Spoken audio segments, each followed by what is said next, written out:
back, Humanator. And I'm Tim. And I'm Buster, and I'm back, baby! And this week in Toku, we're going to be talking about Power Week, the end of Revice, and... Wait, what the fuck? I thought you died or something. I came back early. because I got over my depression quick. Oh, damn. That was a short arc. Were you going down in the Shonen Jump polls or something? No, I guess I just... Yeah, you could say that. I mean, I've been reading One Piece, so... I guess I did form a contract with Buster to make Tokusatsu podcasts at the beginning of the show. Yeah. Yeah. Wow, how about that? I'm as creatively bankrupt as Easy Rider. Well, anyway, really lost the guest. I guess Buster, how have you been doing these last 2 weeks? I am okay. Bringing that old joke back from episodes ago. The schooling started, college, whatever you want to call it. It's fine. Actually today was not fine. I was in the rain for 5 minutes. Oh, nice. Trying to find a car, so that was not fun. Yeah, it literally felt like I felt so bad. And then I also had a little bitty. It was getting to college and leaving college was not fun. But that's been an okay day. I watched a movie, which we'll talk about later. Ooh. How about you, Tim? How you been doing lately? Well, I watched all of Revice. Oh, Jesus. So that was... I'm sorry. Oh, Vice. Oh, yes. Oh, I'm sorry. Revice. Christ on a Vice. Yeah, that was a fun Vice, twist. damn it. So that was quite the journey. I saw snippets of that because I have Twitter on my phone again, which might be the biggest mistake I've ever made in my life, but we'll see. Yeah, I very much have thoughts about that. Other than that, about me putting Twitter on my phone? Yeah, I've been meaning to talk to you about this. It's oh shit, we're doing the intervention now. I'm worried about you. This is why we got Louie back. You can intervene them on components. Yeah. I guess that's just what we're going to be doing now, because I wanted to have Tim on for the following week anyway to talk about the Geats premiere, because it's being written by the 01 writer. Oh, so, I guess for a minute, we're just going to have free hosts on this show, and we're going to see what kind of chaotic energy that can generate. By Zaya, fantastic. Uh-huh.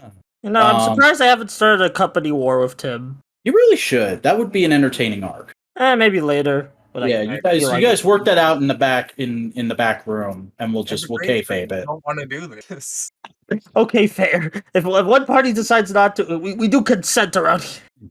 But speaking of things relating to Tim, we do have a comment to address from last week, because this is something I want to do whenever we have the opportunity to with this show, which is simply a regular viewer of the channel, Drippy Boy, chimed in shortly after the episode aired, basically just actuallying you and just pointing out that Hanata Kishinoda did not write Girls Remix, though he's probably supervising it. The show was written by Hiroki Uchida. Yeah, totally valid. I legitimately had one episode of Revice in context for that going in. I'm sure I got some details wrong. I appreciate the call out on that.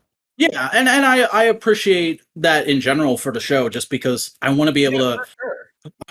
I literally removed my intro to Tokusatsu video because it had so many minor inaccuracies in it. So whenever somebody can correct us on this show, I'm going to appreciate it and acknowledge it so that we can keep our regular listeners as informed as possible. And that's totally not just a way of trying to remind everybody to engage with the algorithm. Comments. I actually just spoke with Drippy Boy earlier tonight. That's a surprising. But I'm certainly not here to spread misinformation. If ever I get a detail wrong, let me know.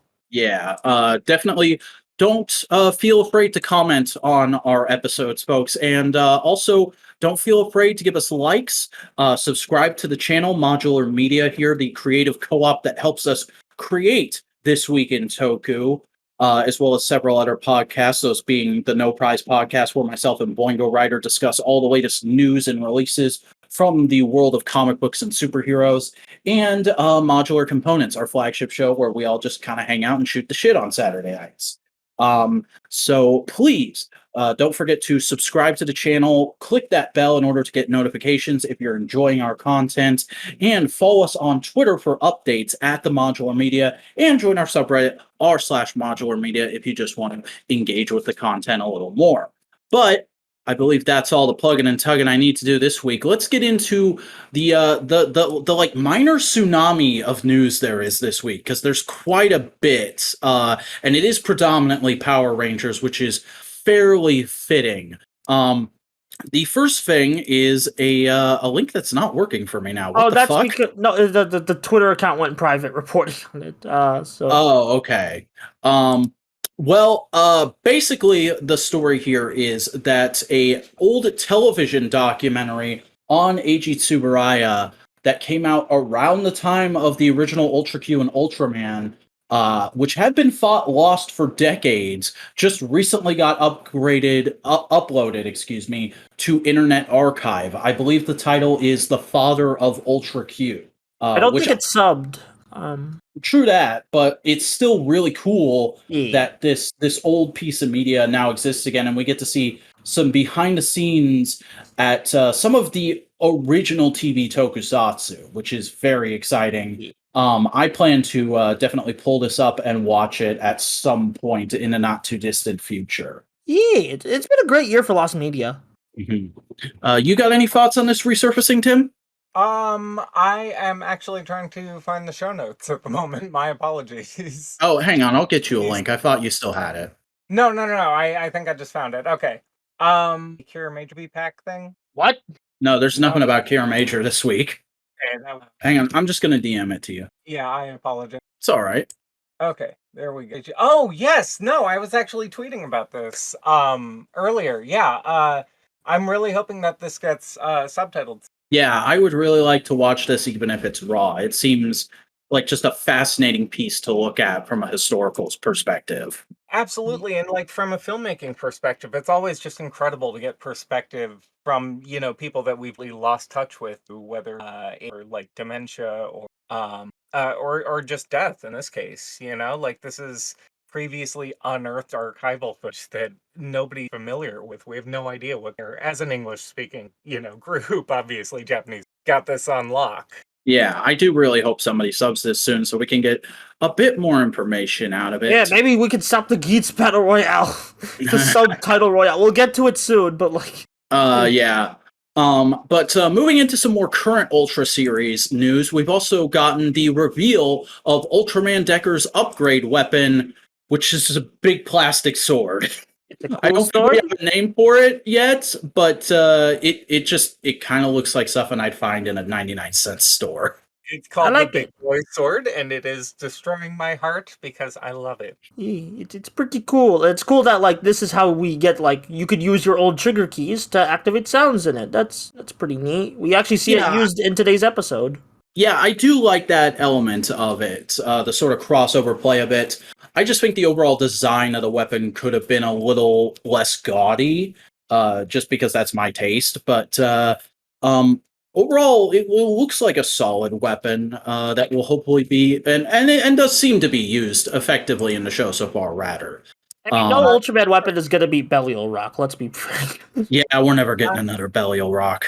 Does it remind anybody else of the Taiga one? I haven't seen the Taiga one. Oh, so the Taiga. Yeah, I can kind of see it, but that's just really it's gold and it's a sword. That's really the only commonalities they have. The other thing is, I like that it's more of a European design. Like, I feel like that sort of pays homage to Eiji Tsuburaya's history, like Catholicism and Ultraman. I think that. Okay, I just googled Taiga's sword, and I do agree that they look similar, but I actually like Taiga's better. Yeah, for sure. I mean, it's more detailed, and it comes with an extra form, so. It's less toyetic, like the Decker one. I feel like is a little too gimmick laden. Yeah. All right. Well, let's go ahead and move into probably the wackiest news of the week, which is just. So we've been talking about on the show on and off for a long time about the sort of uncertainty surrounding continuations of the Monsterverse. We know there's a show happening on Apple TV, but now they're apparently also making a sequel to Godzilla vs. Kong and have full on put out a plot synopsis and a starting cast amidst all the crazy shit that's been happening with Warner Brothers, which is just bizarre in my opinion. But I'm also like semi-excited because I was in the camp that rather enjoyed Godzilla vs. Kong. I mean, it was better than King of the Monsters. I'll give you that. I mean, yeah. I mean, like it got. Okay, I think I have to restate my opinion on this film because the episode that we actually talked about this is like half corrupted. So I think it's a fine movie. Could have been better in places though. Oh yeah, definitely. But like the hype moments, I feel like the action beats, the mids. Yeah, the action beats were like, oh, like yeah, it's CG, but I can see this being done with practical effects, and this is good CG. You know, this is some really pristine stuff. And it's just nice seeing Kong again after the banger that was Skull Island. But I guess a sequel could work. But on the other hand, the plot to this movie is pitting the almighty Kong and the fearsome Godzilla against a colossal, undiscovered, hidden threat within our world challenges their very existence and our own. The epic new film will delve further into the histories of these titans, their origins, and the mysteries of Skull Island and beyond, while uncovering the mythic battle and that helped forge these extraordinary beings and tied them to humankind forever, which is the most generic early Toei scan shit I've heard in a while. Yeah, it's like you read it, it's like for the first time, it's gonna be like, oh, that could be big, but then you reread it, it's like, wait, this is nothing. Yeah, the only thing I could possibly guess from this is like maybe Baragon's in the movie, maybe he's the underground threat. All we know is that Godzilla and Kong are gonna team up to fight the big boy. Yeah. Apparently they're just a tag team now. Good for them. Yeah. But one tag team that is breaking up is Legendary and Warner Brothers, because Legendary Entertainment has apparently dissolved their deal with Warner Brothers in the midst of all the craziness that's been going on over there. And they're apparently looking to start a new deal with either Sony or what was the other one? Let me check the article. Paramount. Yeah, they're looking to either team up with Sony or Paramount. And we have absolutely no idea how this is going to affect the Monsterverse or what's the other franchise? 2? Yeah, Dune 2, which is absolutely crazy because those movies are apparently full on in production right now. I think Dune was filming. I could be wrong though. Yeah, they're working on they've been working on that sequel for a while. Like I think it was greenlit like a couple weeks after it went on HBO Max. Yeah. So I don't know what to make of this. I mean, on the one hand, good on you, Legendary, for getting away from a toxic partner as quickly as possible. But on the other, I have I can only guess at what this could mean for the movies that we're interested in seeing. And on my third mutant hand, this is still a mega corporation. What the fuck do I care? Exactly. That's the part that gets me, is it's like, yes, we're striking a blow to one, but they're likely just going to be assimilated into another one, you know? So yeah. Net gain or just more monopolization? Well, Legendary does deals. This wasn't like a buyout. This was like, I mean, God forbid Legendary does get buyout because we don't need any more of those. I would be very surprised if that happens. If anything, I think this is going to be like an equivalent exchange. Yeah, because that's what the Warner Brothers deal was, like an equivalent exchange. And the Legendary was already not happy during the when HBO Max moved a bunch of its theatrical releases to HBO Max for the first week it released. So yeah, this is kind of a long time coming. This was just the big straw that broke the camel's back. Yeah, well, I guess my question is like, who was funding projects? It was like a co-funding, I think. Right. Like, so it's kind of a hit where I'm looking. Yeah, it is a hit, but like they don't want, like Warner Bros. Lost all the money. They can only release 2 films this year. That's how much money they lost. Sure. People keep throwing that buzzword around, but as I said on No Prize the other night, there's not that much time left in the year. Like, yes, it's bad. It's bad for a major studio, but it's not as bad as it sounds on paper. True, but also the block summer movie, winter movies, like Christmas movies, they're big. They're big hits. The next to summer, that's like the holiday Oh, yeah. season.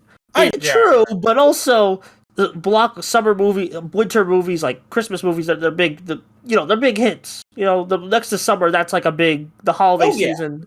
I is a know. big. It's just a weird quagmire of a thing, Yeah. especially because like we really won't know what the heck is happening. I don't think we'll know what the heck is happening with the Godzilla versus Kong sequel until we see like trailers for either it or that Apple TV show. Right. Yeah, I don't So know. I don't know. It's something to keep informed with, and I also just found it interesting because it's really the first consequences Warner Brothers has faced towards all the kind of egregious actions they've been pulling over the last few weeks. Yeah, and like creatives aren't happy with them, and I think that the more and more cutoffs and creatives leaving or swearing to not work with them are gonna be coming. Yeah, I saw a report on, or I saw somebody tweet the other day. That's not a report, but Tweetings are reports at this point. yes, I saw somebody say basically that like the internal attitude inside Warner Brothers is either telling people to stay the hell away or trying to get out while you still can, Right. which is not optimal to Yeah. use my catchphrase. Yeah. But let's get into something else that's I actually think this is kind of optimal, which is that Kamen Rider Revice's Yui Asakura is leaving her agency. Now I'm going to go ahead and read off the two statements she posted on Instagram, and then I'll kind of break down what that means, and then we can kind of discuss it. Because I want to, since this is an actual singular person making these statements, I want to make it clear what their side of the story is for the listeners. The first statement goes, I will leave my agency Libra on August 31, 2022. I am grateful to the people who have helped me and the fans who have supported me. Thank you so much. There have been untruthful news reports that have come out, but I have informed the office of my intention to leave Libra and have submitted a notice of resignation. My work and the people who have supported me saved me from the pain I was going through. It's been 1 year since I started my acting career, and I've been able to create a warm friendship that protects me. I will never forget the kindness that they showed me, and I will continue to work hard as I am right now. I will continue to pursue what I have been. I would be very thankful if everyone continues to support me. And the second statement goes, hello. Regarding my contract, I've been deep in thought because I feel like collaboration with the staff hasn't gone well at all, and it has given me long bouts of anxiety. In addition to that, regarding my salary, I'm experiencing an issue with pay, which has caused my parents grief. After speaking with them, we have decided to end my contract. Thank you for understanding. Now, what I'm basically gleaming from this is kind of backlash to a lot of ongoing issues, and one big thing that we reported on several months ago, which is that Yui had a stalker incident, and I'm willing to bet that she feels like the agency did not do enough to protect her and her family, and they are continuing not to do that by causing these supposed pay issues and probably making her stick to more commitments than she would like to during these bouts of anxiety. That's entirely me inferring based on these very formal statements that she put out, which is honestly understandable. And I'm willing to bet this isn't like her saying goodbye to drama fans or tokusatsu fans. I'm willing to bet she's just going to look for an agency that fits her better, and we'll still see her in future productions and things, which honestly I feel like is a really good thing. I'm very happy for her making this choice, and I hope it goes well for her, and hopefully we can see her in maybe some new appearances as a Gelia in the future. You go Yeah. first, Tim. I know that a couple of the untruthful news reports that have come out were that she was dating Stacy, who was actually just offering her shelter from a stalker while she was being pursued by a paparazzo who took some very unflattering pictures of her and made up a story. And that her office apparently released a statement saying that she had been fired. So I feel like that is probably the one, given the later context. I've informed the Office of my disliberance and a notice of resignation. That's probably the one that she's referring to, but I did want to clarify the other one about her and Stacy from Zenkaiger just while I had the platform. Yeah, I was gonna say I hadn't actually heard about that, so that's good to know to have some better context. I heard about it, but I wasn't sure if it was like just people gossiping or whatever. So It was people gossiping. She came out, she said that they've been friends for a long time, and she ran to his place because she was freaked out, and cameramen chasing her and yeah, articles about her. It's As you would. It's yeah, absolutely insane, especially on the heels of Noah Tsurushima from Zero One having a stalker like 2 years ago. yeah. I Just the agency has got to take better care of these actresses, like especially the young ones, because these people are like 18, 19, 20.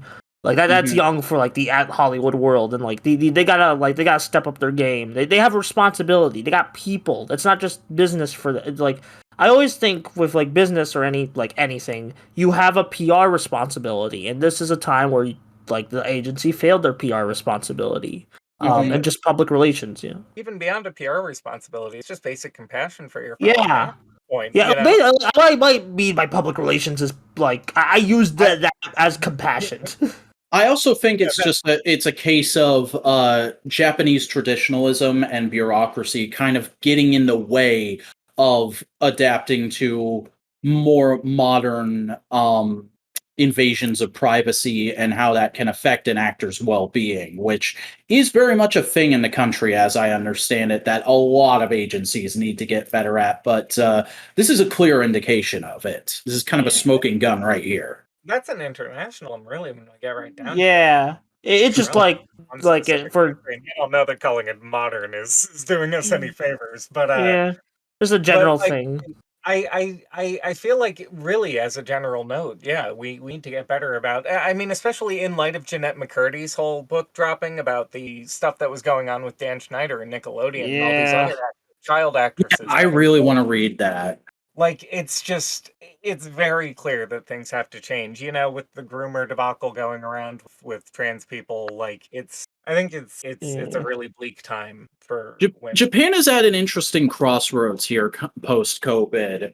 I've seen a lot of news lately that has made it very clear like they are at a point where either they need to voluntarily step forward in a lot of ways or economically they are going to be forced to step forward in a lot of ways. Well, I think that was part of the point of the Abe assassination. Like on top of the whole cultist angle, the guy stood for a lot, like the forgivable, the whole comfort when exploitation too that his father oversaw. There's a lot of denialism for history. Again, I feel like this is multicultural. Yeah, like we're getting way too off. Like I was about to say we're starting to go on a path that doesn't really suit this podcast. My bad. No politics in the comments, please. Let's go ahead and move on to some fucking toy news, which is that we've gotten a bunch of announcements today, the day that we're recording this, of the Kamen Rider Revice Legacy merch or Memorial merch, excuse me, that's going to be coming out. We are going to be getting Vice stamps for most of the main cast, which will include the regular transformation sounds as well as voice clips. We're going to be finally getting Vice's buckle, which will function in very much the same way. And finally, we're getting the gift Vice stamp, and it's all premium. It's all premium Bandai. Butts. Yeah, premium butts, because that's what this is. Bullshit. Yeah. I'm not super interested in any of this. There's honestly, for as much as I like certain Revice characters, there's not been anything in Revice that's made me like it enough to want to buy a toy, let alone a Memorial Edition. I guess the Perfect Wing toy might be neat because this is like the only time we're getting it. But other than that, I'm not interested. Oh yeah, that's right. I didn't even realize that. That's kind of a sussy baka move on Bandai's part. I mean, they have been doing a lot of sussy moves with Revice in general. Is that the case for King Cobra as well? All female writers are premium Bandai. There you go. So I think that it's interesting that we're finally getting the belt. I don't. It's like how they took. It's at least better than how they took like almost 10 years to release DN's belt. Yeah, something I'm noticing is that the gift stamp doesn't appear to have rails for the belt. Yeah, I think it's literally just supposed to be like in the show where you clap it on your face or whatever. Yeah, I don't really understand the appeal of Memorial Edition, like final repackages of previously released items ever. When the Because show I just know- ended. I've always yeah, thought but I of don't it. speak I've Japanese, always so, like, I've always thought of it as like it's Bandai's way of heading certain things off at the pass. Like if we make this super expensive deluxe edition with voice clips now, we don't have to make a CSM later. Because like, Yeah, who but, like, wants to buy a CSM Revice driver with 50,000 fucking Vice stamps? well, I mean, but like I would prefer that over buying a version with voice clips that I don't understand. Like that's no benefit to me. Well, I mean, That's like, But that's the main consumers that's Western understand. fandom problem. That's a you problem. I mean, it is, but like then it becomes a them problem because I'm not gonna buy it. That's true.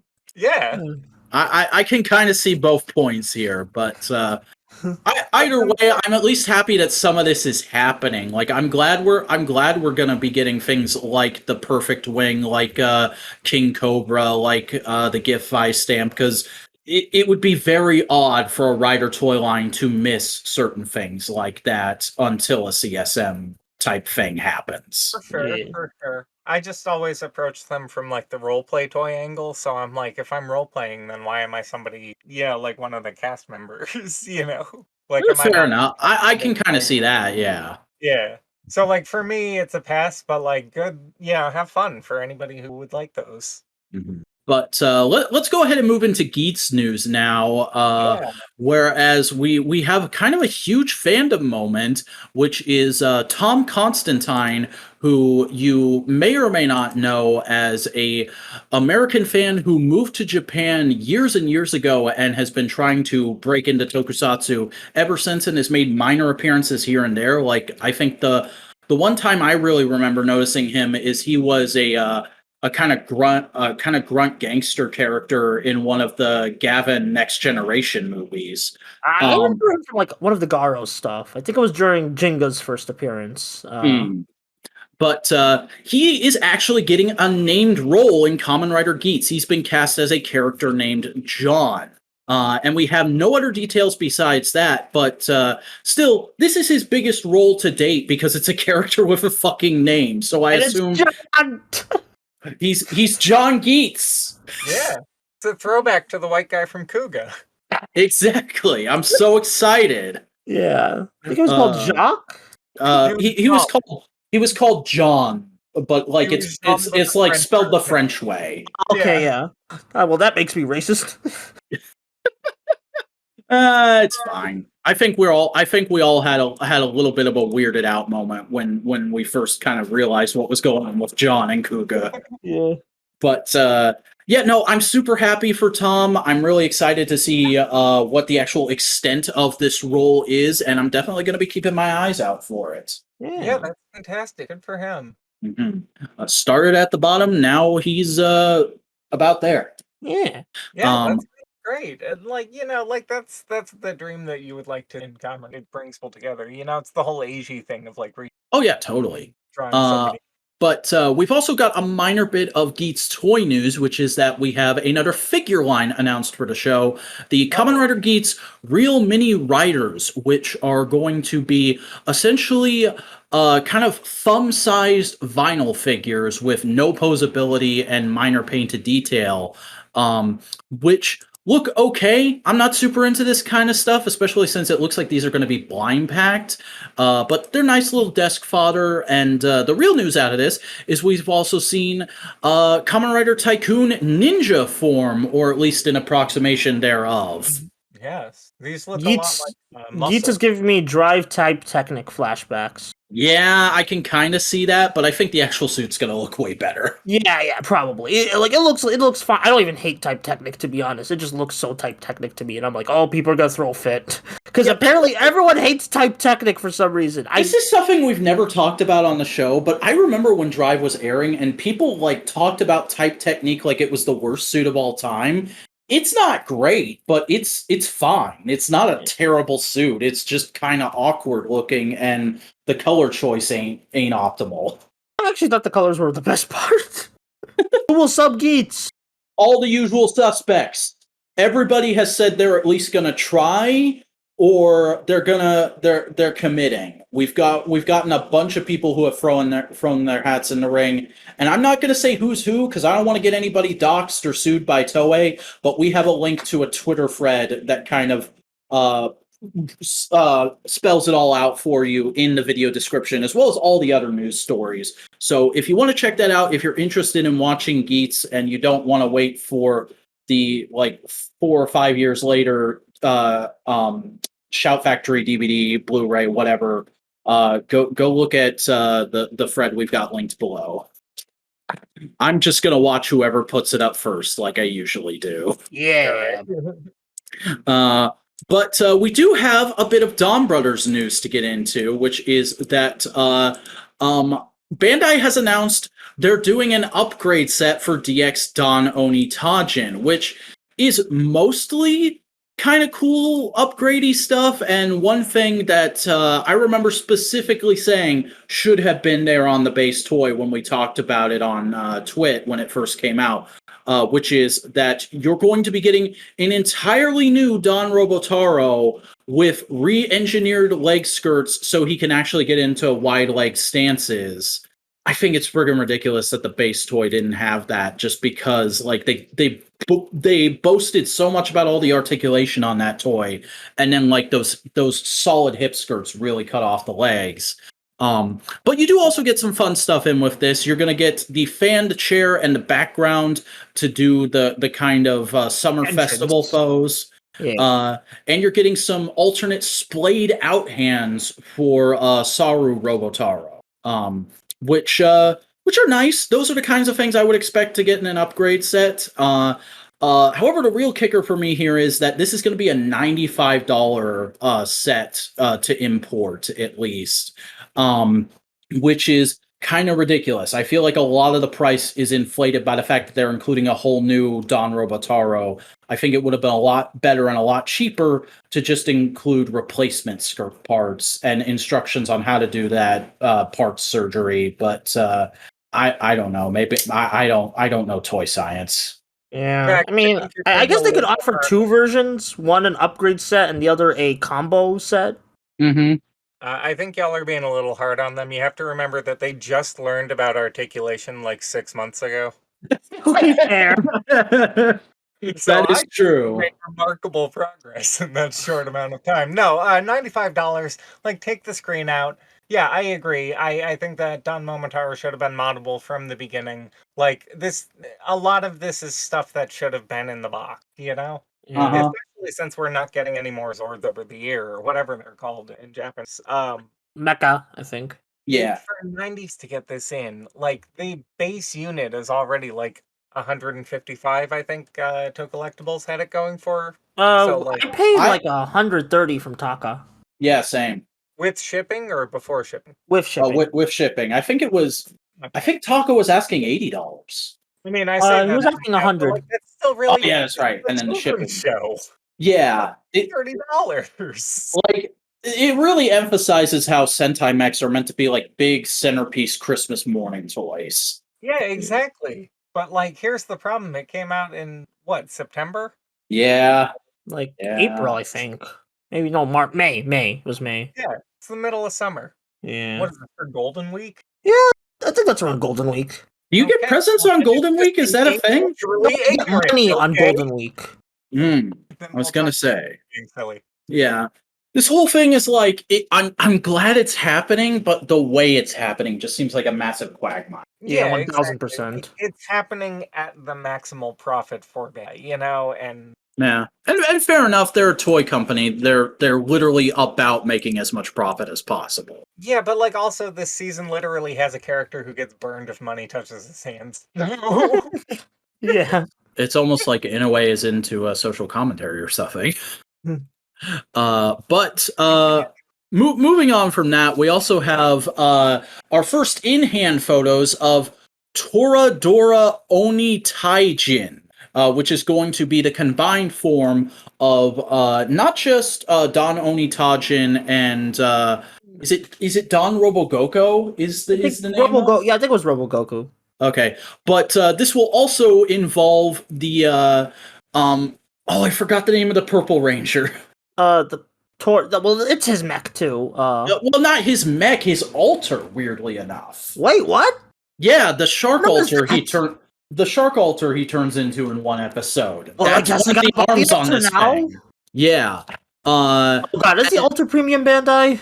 I have no idea. I haven't looked into it. But most of the Purple Rangers Zords have been Premium Bandai, so I'm like, no, please don't. I think the sword is Premium Bandai, but I don't know about the altar. I think all the altars are supposed to be retail releases. I could be wrong, though. But the main point I want to make here is I'm not a fan of how this thing looks. Like, it's a lot cleaner than most quote-unquote Ultra Zords I've seen, but there's just this massive box sticking out from the chest that I'm like, the moment you try and pose that thing, it's going to tip right forward onto its front. Yeah, he got big chest. Mm-hmm. He has a really, stacked. really tiny. Like the dude from Scary Movie, little right hand. It's not a great toy design, and I don't know if that comes from them putting so much work into the other two and not really thinking about the combination so much, but that would be my best guess. Yeah. It reminds me of the yellow from Kira Major. Just like, why isn't this bigger? Or like longer, something. You can't have looked at this and been like, yeah, I get that. I think the size is probably fine. I think the big issue is that the bulk isn't evenly distributed. That's not even the arm. The arm is behind it. That's the arm of the arm. He's got like 3 arms on one side. Yeah, exactly. I just realized that looking at it. Holy shit, this thing is awful.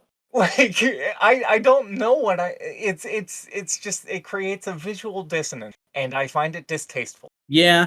I'm still perfectly happy with my base Dononitaijin, but I'm jealous of your base Dononitaijin. I've said this several times. There's just nothing about the line that makes me want to keep buying the later items. It's like I kind of want a Zanglass Saber. I kind of want Figuarts Don Momotaro, and I got Dononitaijin. And after that, I feel like if I get all those things, I'll be good and set. All the later stuff doesn't interest me. Struggle. Like, I feel like I have that issue with every line. I got all of the Kira Major stuff, and then I was like, well, I guess I'll just collect the mini Plaw. I don't know. Yeah. You got anything else to say about this, Buster? Big. Big bear. The big boy. But let's go ahead and move on to news that pertains to Power Rangers. We're now entering the Power Week tsunami, everyone, with some news that kind of got glossed over by a lot of Power Rangers related news outlets, I guess because the press release didn't specifically mention Power Rangers, but it is Hasbro in general, so I feel it bears mentioning on this, which is that Hasbro is planning on reevaluating its entertainment plans. There's a lot of legal mumbo-jumbo and kind of getting into the nitty-gritty in this article here, but basically what's happening is because of the impact of the pandemic and the kind of uncertainty of Hollywood box office right now, plus the fact that the decision to start breaking away from Paramount and buy E1 so they could make things on their own was done by Brian Goldner, and he's no longer with us or in charge of Hasbro at all.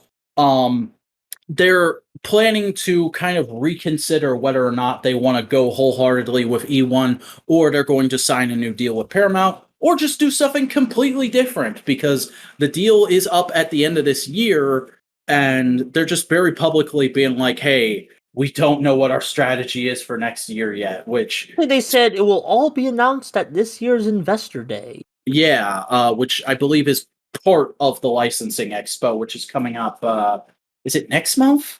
I thought November. I think November. I don't know. We'll know by the end of before the year's up. Yeah, but just basically, I would say it's not entirely a given that certain things that we all care about and watch will be releasing on the platforms they have been recently. I'll leave it at that. But let's go ahead and move on into some actual Power Rangers news, which is that Cable Forums has released a bunch of episode descriptions for All the of them. back half of Dino Fury Season 2. And these are filled with spoilers. We're not gonna read them. Yeah, we're not going to read them on air. I have read them, and they're there if you want to check them out. I'm just going to say, though, I think it's going to really color your opinion going into the back half of Season 2 if you do choose to check them out, because I've already seen one big thing about the finale that's got me going like, that won't necessarily be bad, but it's going to really depend on how you handle it. Yeah. The whole thing with Izzy turning out to be Kamen Rider Decade is really interesting. What the They foreshadowed this on the Disney Channel like a decade ago. Oh my god. But now for the news that starts at 3 a.m. Yeah, so on Power Rangers Day, the 28th, literally at I want to say it was 1:30 a.m. Yeah, this was apparently an error. They were supposed to announce this at Morphicon. Yeah, but we were in call with Boingo doing modular components, and then all of a sudden, was it me who saw it or was it you who saw it? And I was like, "You gotta see this." Yeah, you saw it, and literally we got our first reactions on call. So everybody go listen to this week's episode of Components for that. But it has been confirmed that the 30th season of Power Rangers will be Cosmic Fury with Simon Bennett and the entire Ranger cast returning for a third season for the first time since MMPR. I got feelings. Some good, some bad. Mm-hmm. I don't think this was the best move, but I'm okay with it. Honestly, I'm a little hype because I'm excited as like a fan, but like I'm thinking casual perspective. I have to basically say, oh yeah, you want to watch the new season? Watch the last show, which I'm like, I kind of like. One of the things I miss about Power Rangers or just like about Toku is just there's so many jumping on points, but it feels like this isn't a great jumping on point. This is just for existing fans, which that might be the only way they could do. But like Well, I understand why you would feel that way based off of the announcement, but you also have to remember this is just an announcement and a title and the barest of details. They could play this like how they played the premiere of the sequel seasons back in the Zordon era, where it is a continuation, but it still feels like a good jumping on point. Like Chase into Space, a Zeo Beginning, those are some top tier premieres right there. A lot of people have good memories. Zeo Beginning kind of dragged.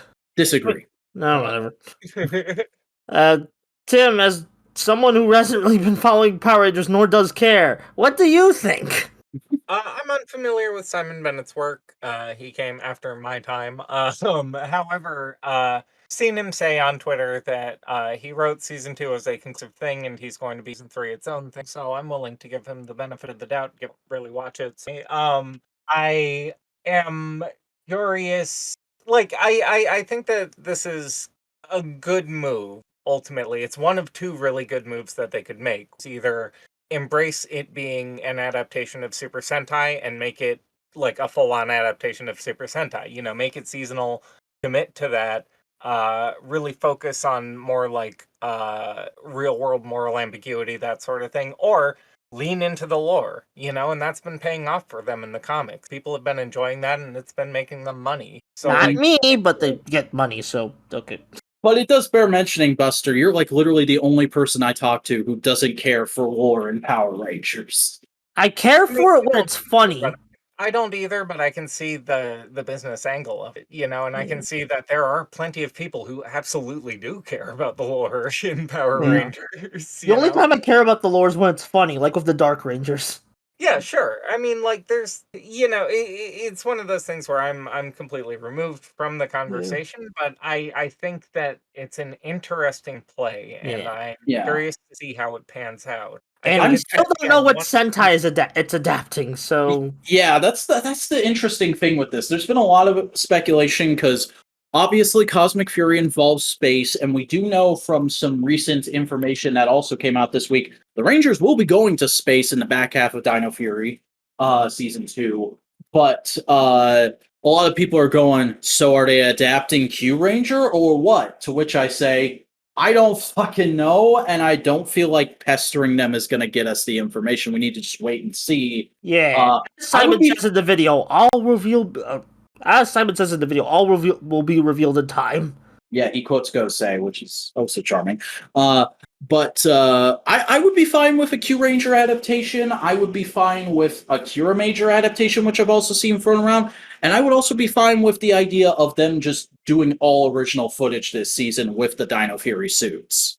I think that the last 2 times that the Power Rangers went to space were, if I'm not mistaken, the Kyoryuger adaptation and the Mega Ranger adaptation. So I agree that it could be literally any. It could be Tokuger, Space Train to the Stars. I have no idea. Don't forget, they also did that with Ginga Man.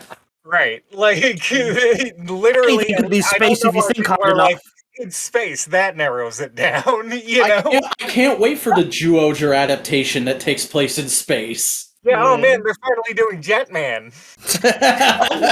Like one of my Twitter friends keeps saying, "Oh, it's gonna be Jetman," and it's cracking me up.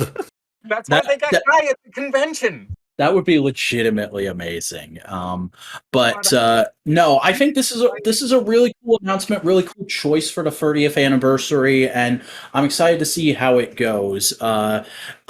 We did also get out of Power Morphicon the panel for Which the was supposed to reveal the Cosmic Fury. Yeah, the Dino Fury / Cosmic Fury cast.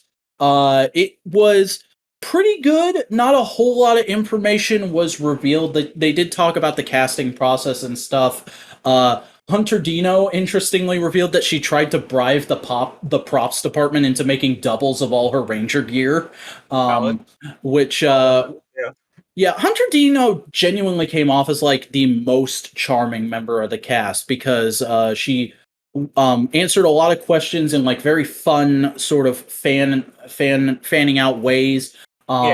She led the Rangers in doing a morph with a kid who had recently beat leukemia who got to come on stage, and she also shouted out a couple that got engaged at the con. So I was very impressed with her, I guess would be the right word. Something else I found funny is a little story that Tarek's actor told. He said that he originally turned the role down because he had just come off a show where he was wearing a ton of prosthetics every day and he didn't want to do that again. And Simon Bennett was like, just trust me. And then he got to the set and it was like, hey, guess what? You're not wearing prosthetics. Oh, nobody told him that it was a suit? Okay. Yeah. That's the other interesting thing we learned out of this is apparently there was such secrecy towards this cast during the casting process that they didn't even know what colors they were until they stepped off the plane in New Zealand. Interesting. And they also said they found out about Cosmic Fury through the same leak the rest of the fandom did. Yeah, and they had to spend a day messaging each other being like, hey, what is this? Do you know what's going on? Because there were apparently rumors going around the set towards the end of production, but they didn't know for sure. And then they spent the day messaging each other when the leak hit and people were adding them. And they had to send a group email to Hasbro and be like, yo, what's going on? And the representative came back with, yes, this is real. We want you all involved. Do not say anything until we do. Kind of speaks to Hasbro mismanagement. It's kind of charming, but it's also just Hasbro communicate. Talk.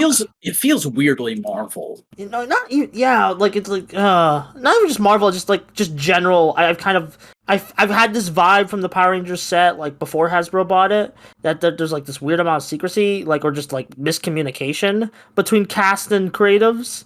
And sure. Yeah, and this is just kind of proving it. It's like, come on, Hasbro, be better than that. Yeah. But they did also show a clip from the upcoming back half of season 2, which will footage. Yeah, it's basically the Power Rangers version of the first morph for the upgraded form of the Gold Ranger, which I've already forgotten what the Power Rangers name for it is. Yeah, it's a nice. I like the Real Soldier armors and capes, but like I don't know. I've already seen this. I don't need to know. Yeah, it was like a good thing to show at a convention, though, because it gave everybody a very easy thing to cheer at, which they all did. Yeah, it seems. But let's go ahead and move into toy news, because that was the predominant amount of news we got through Power Week. And first and foremost, I have another thing I'm linking towards here, which is a general bit of Hasbro news, which is they recently told in an interview with Kids Screen Magazine that they are looking to change their toy distribution strategy. And there are some very lengthy, very legal talk quotes in this article as well. And I'll basically just say that it all boils down towards they are looking into ways to kind of dodge screw-ups with missing targeted releases in relation to media. Because obviously throughout the pandemic, there were a lot of toys that came out way before the movie did because of, well, delays. And one way they're doing that is they're looking into getting a lot more evergreen lines on the shelves. So if a toy for a specific thing is going to have to come out, they can just very quickly change the packaging to be that, which they show an example of in this article, which is the Rise of the Beasts Smash Changer Optimus Prime, which got rebranded to Bumblebee Cyberverse Adventures and is actually on shelves right now. And I would not be surprised if this makes it into Power Rangers, especially with things that are supposed to release at the same time as new seasons and whatnot. I don't necessarily think this will affect the Lightning Collection. It might be that they're able to free up more room for that distribution to be a little more regular. But I think it will more likely be that we might see a sort of evergreen Kids Power Rangers line crop up soon that should say Cosmic Fury get delayed. They can just do some label slapping and make it a part of that line. I kind of hope, like, if they do make a Evergreen Kids Power Rangers line, can we get, like, legacy figures, like the Beast Morphers 3-pack, and, like, kids, like, the way they do, like, the Dino Fury figures? I like the Dino Fury figures, and all, like, it'd be nice to just get, like, simpler, cheaper molds of those, of, like, older seasons. Like, of course they'll start MMPR probably, but, like, Mm-hmm. I think we very well might see something like that happening. Yay. Tim, do you have anything to say about this? I think that it's interesting from a marketing standpoint. Like, I think that it's a good move in terms of things relevant. But, at what point you stopped making, Oh, Well, I yeah. mean, like, Tokusatsu, like, I feel like it's always kind of, like, had to, like, combine, like, shake hands with the commercialism, but, I mean, all art does. Like, you gotta have a good balance, Good Mhm. Yeah, balance. sure. It's just like if reframing the identities for whatever is the, topic du jour, or the adaptation of the Yeah, this is moment. more just... I mean, the It's more, fact of the matter is, a lot of these shows do exist mainly to sell toys, and that's a part of why I get invested in them. Is I am somebody who is fascinated by the toy industry, so I find this stuff kind of interesting to keep an eye. yeah, it's not for everyone, but, yeah, what you gotta do. I mean, my big thing is I like the toys. I just prefer that they be in service of the having, backups for which art they need to be associated with in the moment. Like all of the Revis upgrades feel like Revis upgrades. Yeah, I can definitely makes see where sense. you're coming from there. Yeah. Like it's a small point, but it's one of those things where I'm like, I don't know, that's a little weird. I think it's a good move financially. It just is a little weird to me. We're living in weird times, buddy. But We are. let's go ahead and move into the glut of Lightning Collection news that happened over the course of the week.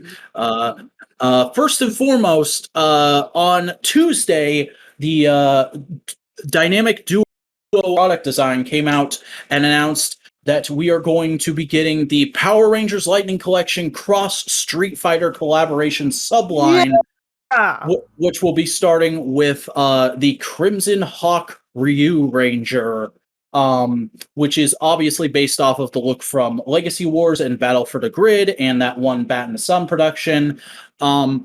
And it looks like it's a lot of parts reuse, at least on the base body. Like, I would not be like, this kind of weirdly looks like Omega Ranger to me. It looks like they might have gone with that base body, but we've got new boots, we got new gauntlets, we have a new belt piece, a new shield, and a new helmet, obviously.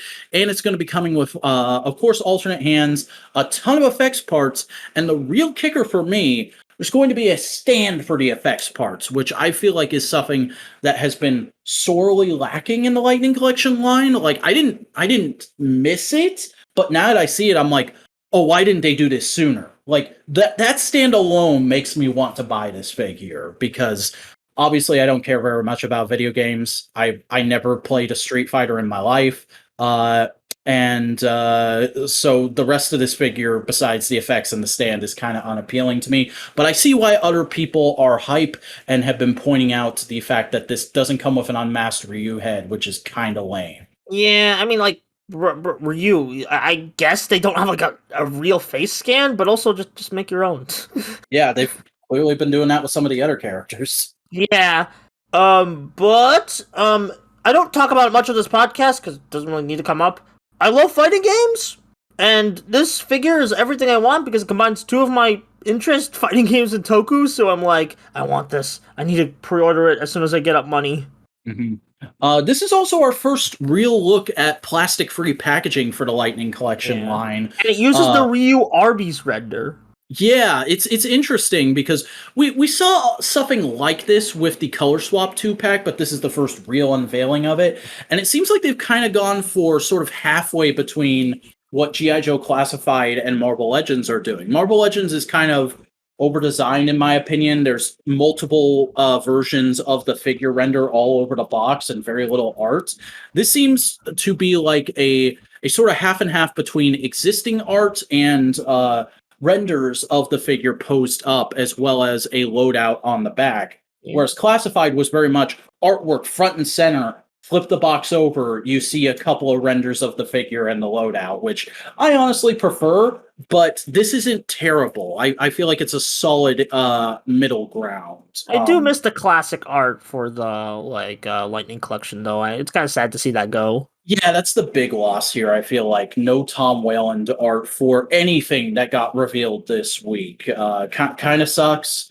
It's definitely going to cause some real headaches for mint in box collectors, but I'm not a mint in box collector, so what do I care? Yeah, I want the Ryu Ranger for the person, damn it. Hey Tim, what do you care? Am I imagining this, or does Picture 4 look like the body and tops of the legs are a different color, like slightly? No, I can see that. Like maybe it's the shadow. Maybe it's the shadow. That's what I'm wondering. The lighting. I can definitely see that. It looks a little yellowed. It might have been like an issue with the plastic for that particular test shot, because that looks like a physical figure. I have the Neo Decade figure, and it has this real weird color scheme going on where it's like half magenta, half this other weird pink. And I'm wondering if it's a situation like that or just the lighting, but I maintain my thing. The gold definitely needs a black wash, but that's simple enough. People should be able to do that.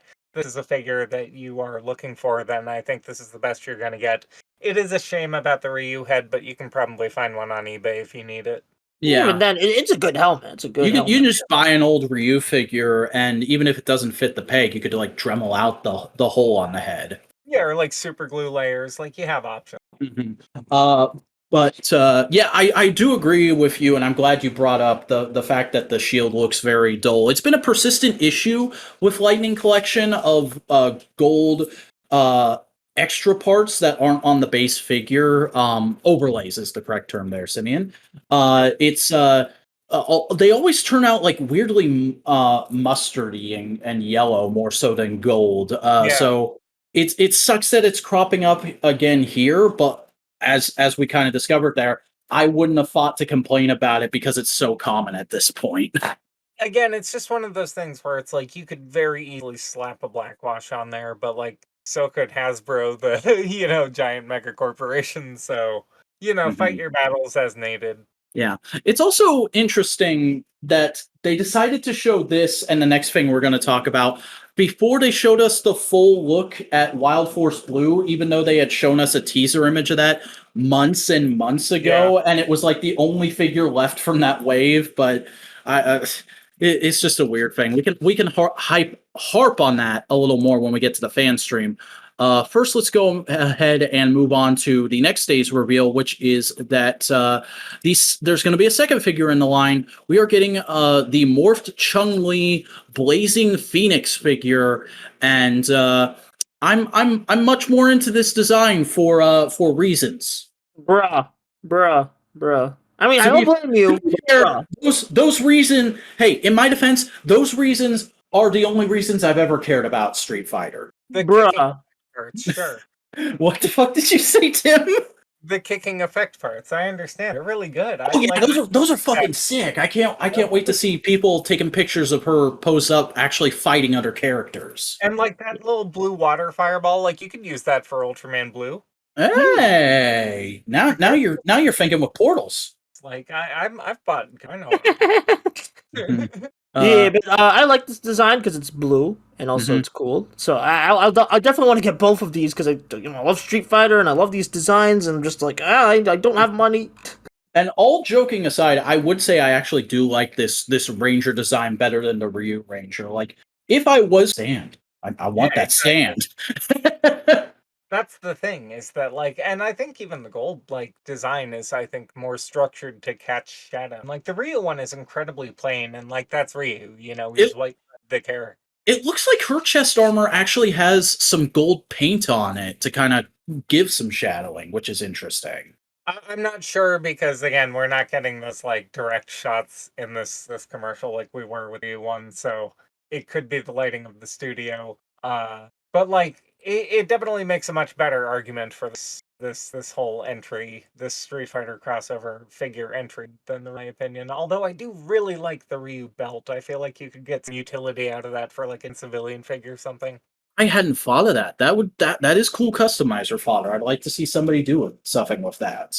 Um, but speaking of things happening the way they're not intended to, the next day was supposed to be because I believe the Blazing Phoenix was revealed on Wednesday, and then we were supposed to get the fan stream on Thursday, and we did get it, but at like 1 a.m. while I was watching AEW with Boingo Rider, the second wave of deluxes leaked ahead of the fan stream, and we got the rumors that have been going around for a while pretty much confirmed, which is the codenames Chrono and Charmer relate to the two figures of this wave, and that it is Time Force Blue with a Vector Cycle and Snizzard from Mighty Morphin.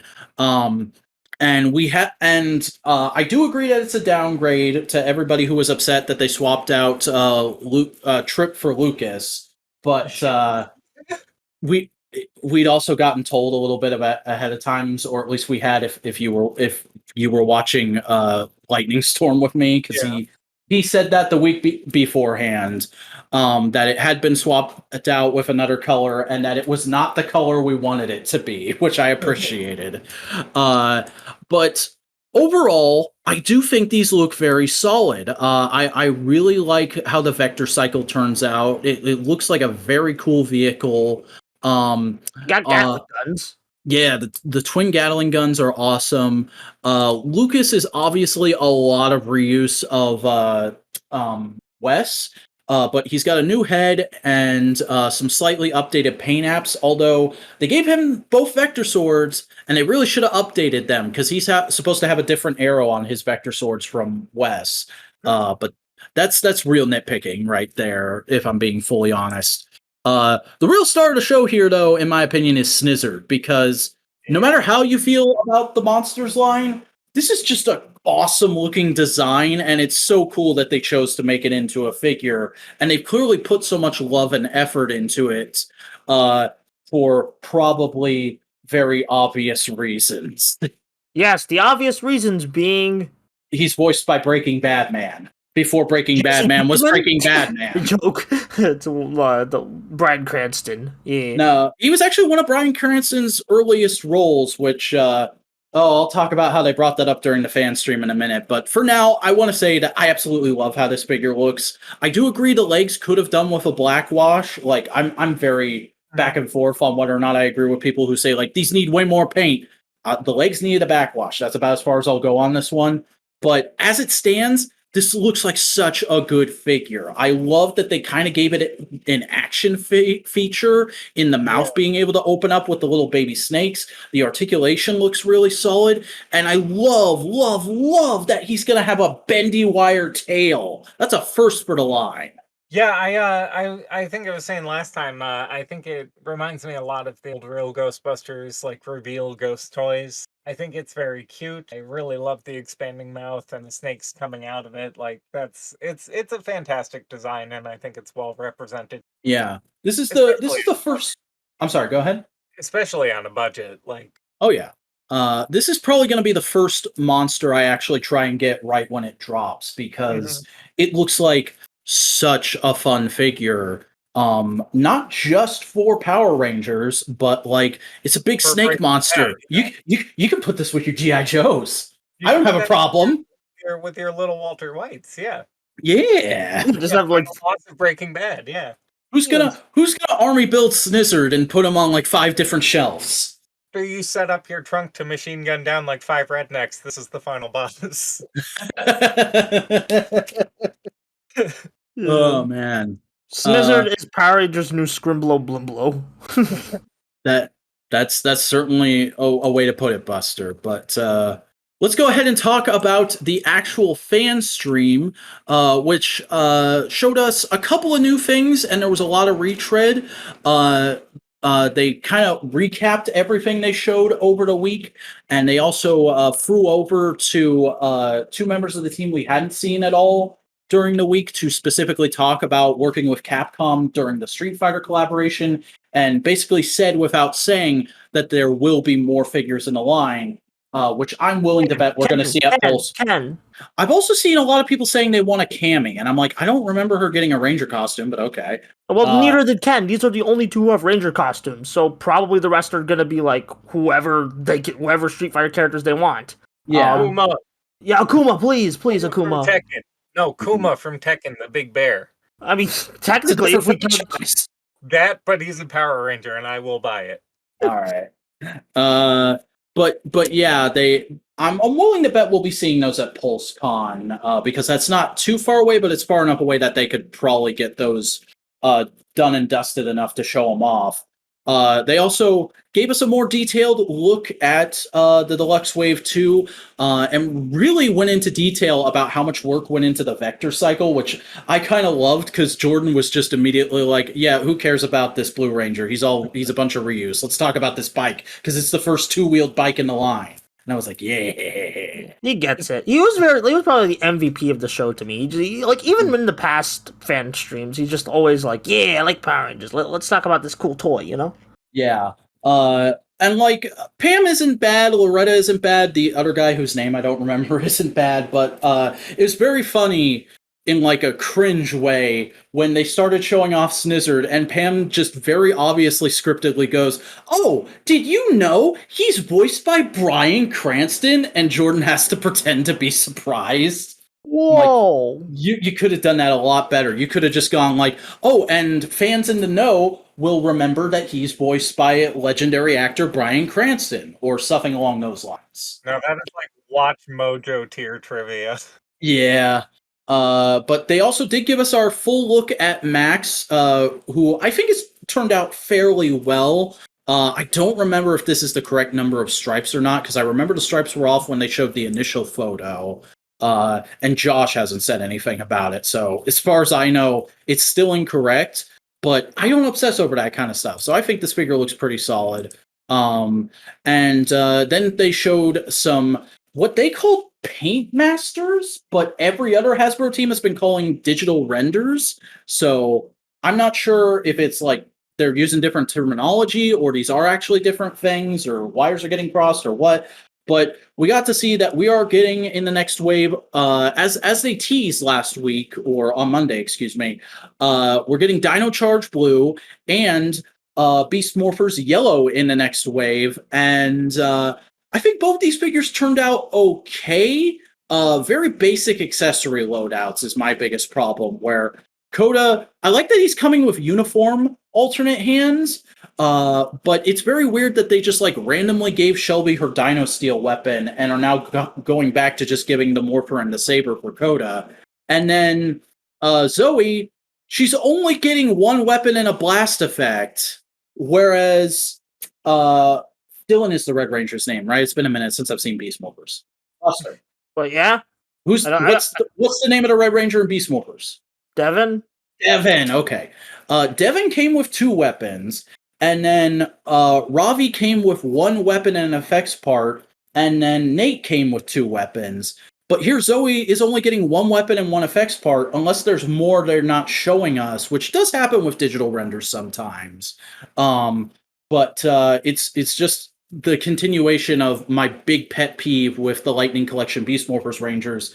They haven't given us the camera gun, and I want the camera gun, damn it. Yeah. Yeah, You might have to hunt down a classic Beast, a basic line Beast Morphers figures for your camera gun. Or Figuarts. I could go Figuarts. We'll have to see. Didn't they stop at Gokaiger?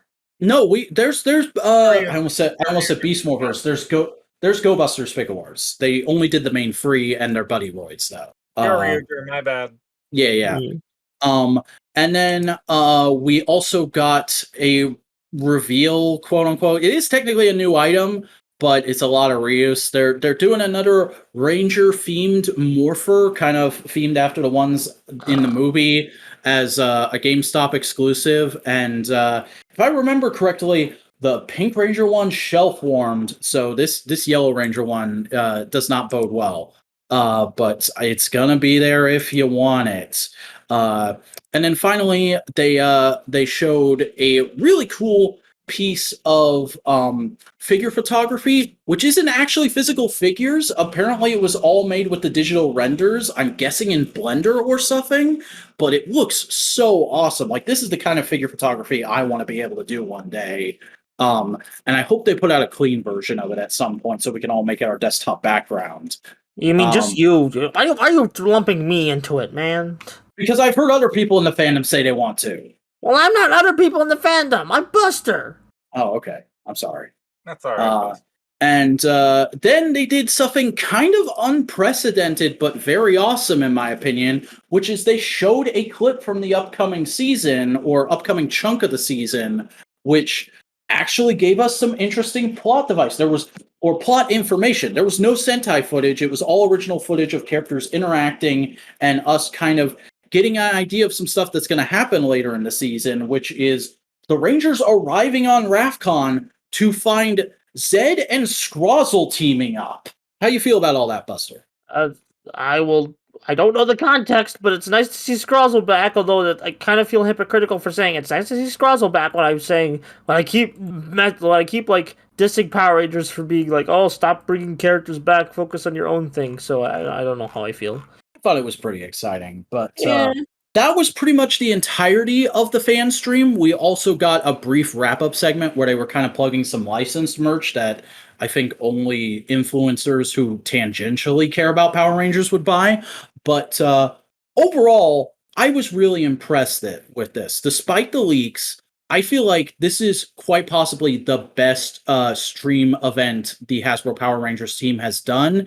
And it felt like a real celebration and like they really brought their A game, as we have said on this show for months they needed to do when they came back. I was very impressed with the Power Week rollout here. Yeah, it was pretty cool. Nice. The Street Fighter figures were my most excited part, but that's just because I like Street Fighter. But still, it's cool that they showed a lot of different stuff. You know, we got a later Saban item, we got a Disney era item, we got some Neo Saban items, a Hasbro item, a couple different Mighty Morphin items, and like a new crossover sub line. Like they put out a lot during Power Week, which is very impressive, especially with PulseCon coming up so soon. And I feel like we're probably going to see an equal amount of stuff there, just because they could have done a whole month like they did last year, but they only did a week here with daily reveals. Speaking of which, they also followed up on Friday by showing off the Lightning Collection Tiger Daggers, I believe they are. Tiger Dagger, power weapon. And apparently they will combine with other weapons in the line. Yeah. They kind of went in extensively detail on these. They share some engineering with the Lance in that they can combine into one weapon like the Lance does. And a lot of people were saying like, oh, that seems really unnecessary. Why would they put that in there when that never happens in the show? That's in one of the that's in a Sentai scan. That's an actual thing those are supposed to be able to do. Like I have distinct childhood flashbacks to that. Yeah. I think I made it clear that I am sitting out the power weapons, but I do feel like these look like two of the better ones they've done, even though I still don't care for the light up blades. But I understand you want to put little things in there to make it more toyetic because you are a toy company. That's something Jordan talked about repeatedly this week, actually, with Stuff like the alterations to the power daggers and how excited he was about the vector cycle and all that kind of stuff. But I've been talking a lot for the last few minutes. I apologize. Do you guys have anything you want to kind of get into about specific Power Week reveals now that I've gone through them all? No. So I actually have thoughts on these power daggers. I like that the blades on the side of the size can like pull in the initial reveals that I saw, which exclusively showed it with the blades turned on, and I thought looked tacky as hell. But they look pretty good with them like just unlit. Yeah, they look like a Like really solid interpretation. yeah, like I think they're a little like glaringly yellow, but it's been a while since I've seen the original series and like I don't know. They seem fine. I wouldn't necessarily buy them, but I definitely think that there's a market for them. Absolutely. Yeah, I Like if very much you're a agree. I'm Kamen Rider sitting. toys, I would be on board. Yeah, I'm sitting the power weapons out, but it does seem like they'll be completing them because a retailer named Comics and Cocktails recently confirmed that the weapons will combine, which basically says they're planning on doing the last two, which are the power axe and the power bow. So those will be coming at some point. And if you feel like these were ridiculously priced, because I saw a lot of people complaining about the price on these. I don't necessarily like talking about that a whole lot, but it's going to be a pretty penny for it the power axe and power bow. I bet. Yeah, looks like 200 people are estimating. My question is, what's the source on combining? Uh, this retailer Is doesn't say, but I'm assuming they have a contact at Hasbro, given that they are a retailer of the toys. Okay, fair play, fair play. It wasn't credited, and I just wanted to check. Mhm. It's weird with toy news where you just kind of have to assume that stuff sometimes. Right, But yeah. also the that same day we did get a um reveal from Dennis Chan of the actual sculpts for Wild Force Blue and Snizzard. He has been sculpting things on and off on the line, and he just posted up the early digital renders for these for anybody who wants to take a look at them. For me, as somebody who's fascinated by the toy industry and engineering, these were a cool little thing to check out. There's not a whole lot of notable stuff, except it kind of looks like Snizzard's arms might have also been bendy wire at some point. But the most interesting thing I think is that Dennis revealed that his original sculpt for Snizzard was in 2019. So if that doesn't show you the kind of lead time we're dealing with here, and also just how jumbled the monsters and now deluxe lines scheduling has been, that's a really good indicator right there. What's cool is that in the first sculpt, you very faintly that they're like beginning to work on the like. I Mhm. don't think that it was necessarily designed for a wire so much as like that's the earliest that he was like starting to cut that out. It was really neat. You Oh yeah, I can see that now jump in. too. Yeah, like you see it a little more defined in the third one, and then you get the second one. I mean, hmm The like snakes that's on the legs also look like they're jutting out just a bit more. yeah, like that's neat. That's very cool. And like you see the snakes go all the way up the legs instead of into that ball joint in the figure. hmm Like Which that's really which cool. is an obvious and very understandable articulation concession. Yeah, for sure. It's just cool to see that creative artistic process coming to life. What you put into the piece of marble and then what you sculpt away from piece of marble, you know? Yeah, I love living in an age where we can have toy sculptors sort of be minor celebrities within the fandom and being able to show off this kind of work, rather than it being like 20 years later, you track down the toy sculptor randomly and he's like, I haven't worked at Kenner in 40 years. I don't know what the hell you're talking about. It was a job I did, kid. Yeah, no, it reminds me of like the difference in how it was back in the day on like Web.0 when we were getting like Majin Buu figures and stuff, but we only had the first two seasons of Dragon Ball Z for like a decade before we started getting anything else. So it was like this big playground mystery trying to figure out like who's Cell. Hmm. I'm not much of a Dragon Ball guy, but that does sound very funny. But like through cultural osmosis these days in 2022, Cell, right? I know that is a Dragon Ball. I know because you said Majin Buu, I know specifically Majin Buu is a Dragon Ball thing, and so I was able to also assume Cell is a Dragon Ball thing. But like, if you had said Cell, I would have been like, I know a couple different characters called Cell. Yeah, well, fair enough. Yeah, I mean, But we do also have one little bit of toy news left, which is that at Power Morphicon, Super 7 was on hand, and they did one minor reveal, which is that the first figure in Mighty Morphin Power Rangers Ultimate Wave 2 is going to be Madame Woe. They are, of course, expanding more out into obscure characters and Monster of the Week kind of characters, like they said they would be after they revealed Wave 3. This is obviously an early render artist depiction of what the figure is going to look like. I don't remember a whole lot of Madame Woe because I think she was only in one episode and it wasn't a particularly memorable episode. But this looks fairly close to what I remember. The big problem here is just like, unless all that kind of skirting and ornamentation is soft goods, she is just going to be a big traffic cone, isn't she? exactly. Yeah, real Rita Repulsa situation going on. Mm-hmm. It's cool that she's getting made because I don't think she's ever had a toy before, but it's not one I'd go for, especially with how limited the articulation is probably going to be. I would have to, yeah, like, it's a lot to expect somebody to pre-order that with no information about specifically that sort of issue. You know, you would really want, like, at least a text blurb saying, don't worry, this is actually an action figure. Yeah, it's a good thing that Super 7 tends to do interviews with a couple different outlets whenever they reveal a wave of Ultimates. So when we get the rest of this wave, that'll probably be the first question everybody asks in those interviews is, what is the deal with Madame Woe? My big thing is it's not even just relegated to her legs, it's also her shoulders. They have those pads covering them up and restrictive to... Mm-hmm.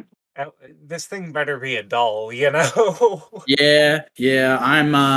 I'm very cautious about it, but I haven't gone in on any MMPR Ultimates so far, so it's not like if this figure turns out bad, it would really affect my collecting in any way.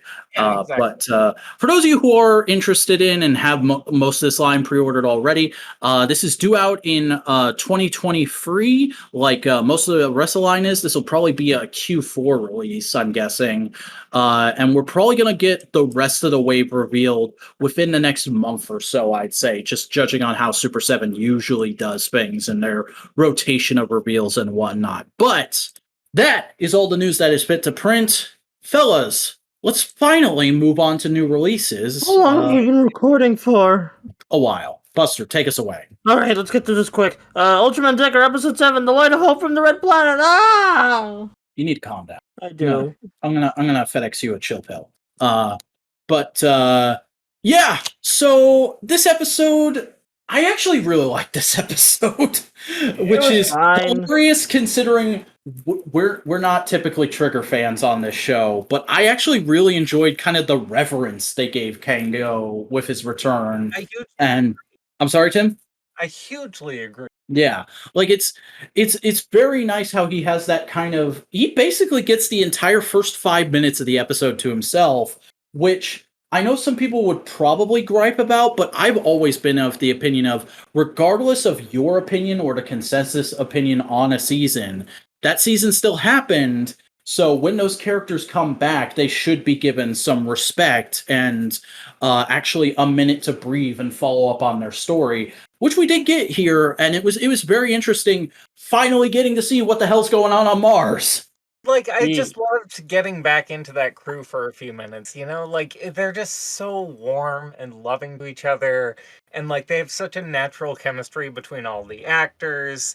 And, like, it's just really nice to see Kengo, like, rock up in this, you know, badass, like, black duster, you know, like he's, like, Mac from It's Always Sunny in Philadelphia, and then just be the exact same dude who won all of these people over, you know? Because, like, that was the whole point of Trigger, is that he has to remain true to himself as a gardener instead of a warrior while this, you know, while he's part of the system. And, like, I just loved it. I just loved seeing everybody still being themselves and being happy. I don't know. It made me feel. I don't necessarily agree with all of that, but I did enjoy I was surprised to see how much I enjoyed things like getting to see Kengo interact with Commander Man again, and Yeah. just getting to see that actor again, because he didn't get a lot of character development in Trigger, but I loved the acting and sort of how much that actor tried to put into what little he was given. So getting to see him again for a minute was really awesome.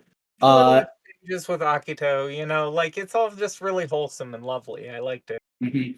And then I thought the explanation of how they get Kengo on Earth is ridiculous, but kind of hilarious and awesome, and I didn't mind it at all.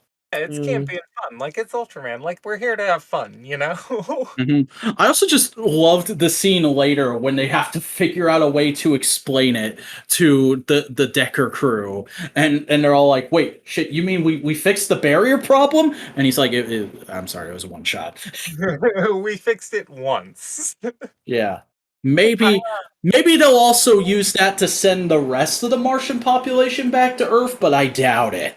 I also really like that they finally addressed that thing that I've been saying, which is like Decker just sort of became Decker. It's like, all right, now Mhm. I don't get it, but now I'm Decker. And Ken goes like, okay, but why are you Decker though? And he was like, you Oh know, it's a good man. point. I've kind of just been doing this job and I haven't thought about what it means to me as a person. It's almost like these shows have long overarching themes and plots that take a while to build out. I like this episode. It was neat, but like I'm like, you know, as much as I don't think Trigger really like I know like Tim, like you like Trigger because it focused on the human element. I actually dislike it because it didn't focus on the human element enough, in my opinion. But that's just I'm not like that. That's and it was like it felt a little weird coming from like Trigger, just going like, oh, Kengo's grown so much when I didn't really feel that. But like, hey, you know, if you buy it, sure. If like you know, it was still like a cool like place for this character to end up. Yeah, I feel like I'm kind of a midpoint between you guys after that statement, where it's like, I don't feel that Kengo grew, and that's the feeling they're trying to convey.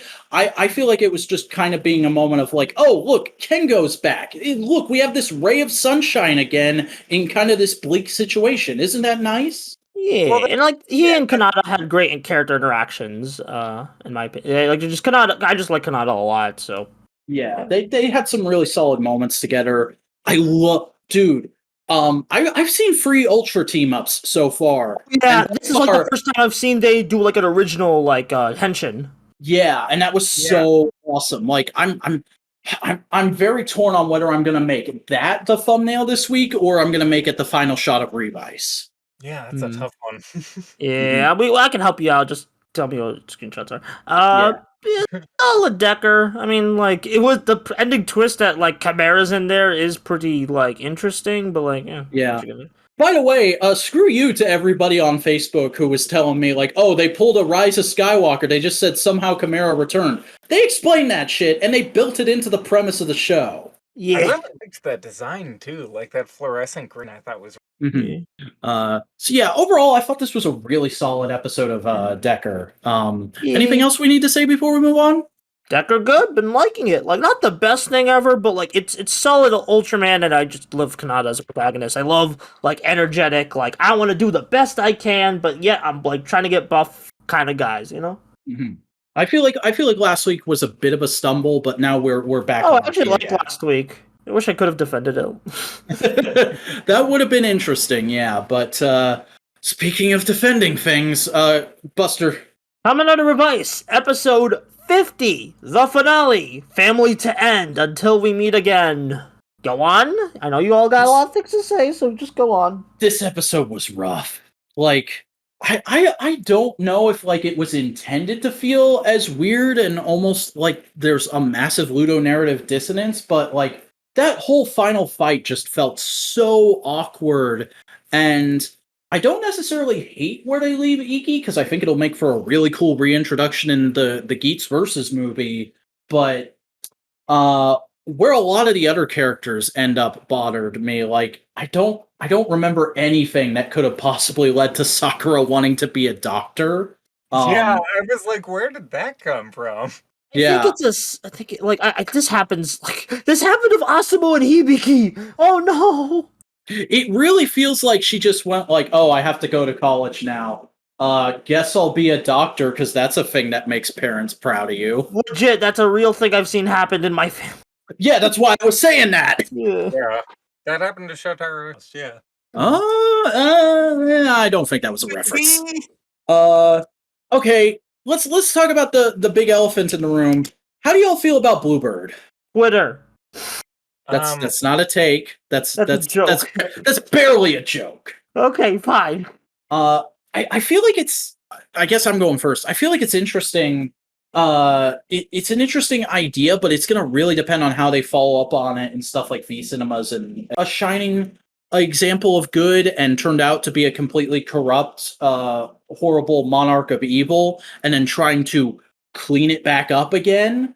But on the other, it's done so quickly and almost feels really hand wavy that I don't know. I can't really give a take on it. It really just feels like, oh, we need for future content, we need to put all these characters under one roof, so Bluebird, screw it. I'd feel a lot more comfortable about it if it wasn't Daiji and Kagura running it. Yeah, it should have been Hiromi. Yeah, I mean, like, they're already going to be teaming up in the V Cinema. To fight all this. You know Sakura, who wants to fight and protect people? Oh my god, if Sakura ended up being Daiji's boss, that would have been hilarious. I would have been so down for that. Oh man, that's a... She's threatening him with rider kicks all season if he doesn't, shape up. Like, she immediately beats his ass and shoots him with a rocket launcher at one point because he's being a dick. Yeah, that's a good point. Yeah. I also, getting back, I guess since we're back on Sakura, I also really hated that they, like, kind of implied that her and the Over Demons are gonna get together. No! Like, it was very blink and you'll miss it, but it was like, if those two are holding hands in the Versus movie, I'm gonna be mad. Yeah. Well, jail, the only way to atone for your crimes. Oh yeah, that's right. Oh, I did kind of like that scene of, like, implying that Ultica and George are just going to have regular lunch meetings from now on. I mean, apparently if the Toei Tokusatsu fan club account gets to 1,000, 100k followers, they're going to release a Juga versus Aleta special. What? I didn't hear that. That would be awesome. I really like the idea that Ultica is now George's Hannibal Lecter figure. Yeah. Consulting with him on, like, demon driver problems. Uh-huh. Meanwhile, Hiromi and him are just like full on. They're boyfriends. They're totally boyfriends. They are. Yeah. They immediately are our boyfriends now. And also, wouldn't you guys think of the fart joke? How'd that suit your needs? I mean, I mean that really gets back to the core of this episode. Like the fight, how Iki ends up. A lot of it just feels kind of limp-wristed, honestly. I like the idea, I like the visual of, like, all these memories happening while during the fight, and, like, the armor breaking off, but after that, just, like, there's a good idea there, it just didn't feel climactic. Kind of has the same issue I felt with the GIF, final boss, where it feels like a regular episode. It's really weird that, like, it's supposed to be this big, dramatic, we don't want to fight, but we have to ending for these two characters who have grown close over the course of the show. But it's played like they're just having fun and playing superhero on a playground. My thing with it is it reminded me so much of the scene Superhero Senki, and, like, the contrast of the significance of Shotaro Ishinomori and Toma and Hiroshi Fujioka all having that scene, just juxtaposed against Iki and Vice having that scene. It was like, I did not think of that at all, but that's a good take, honestly. Or rather, more importantly, I feel like you two earned that at episode 20, and that's where this should have been, and then the show should have ended.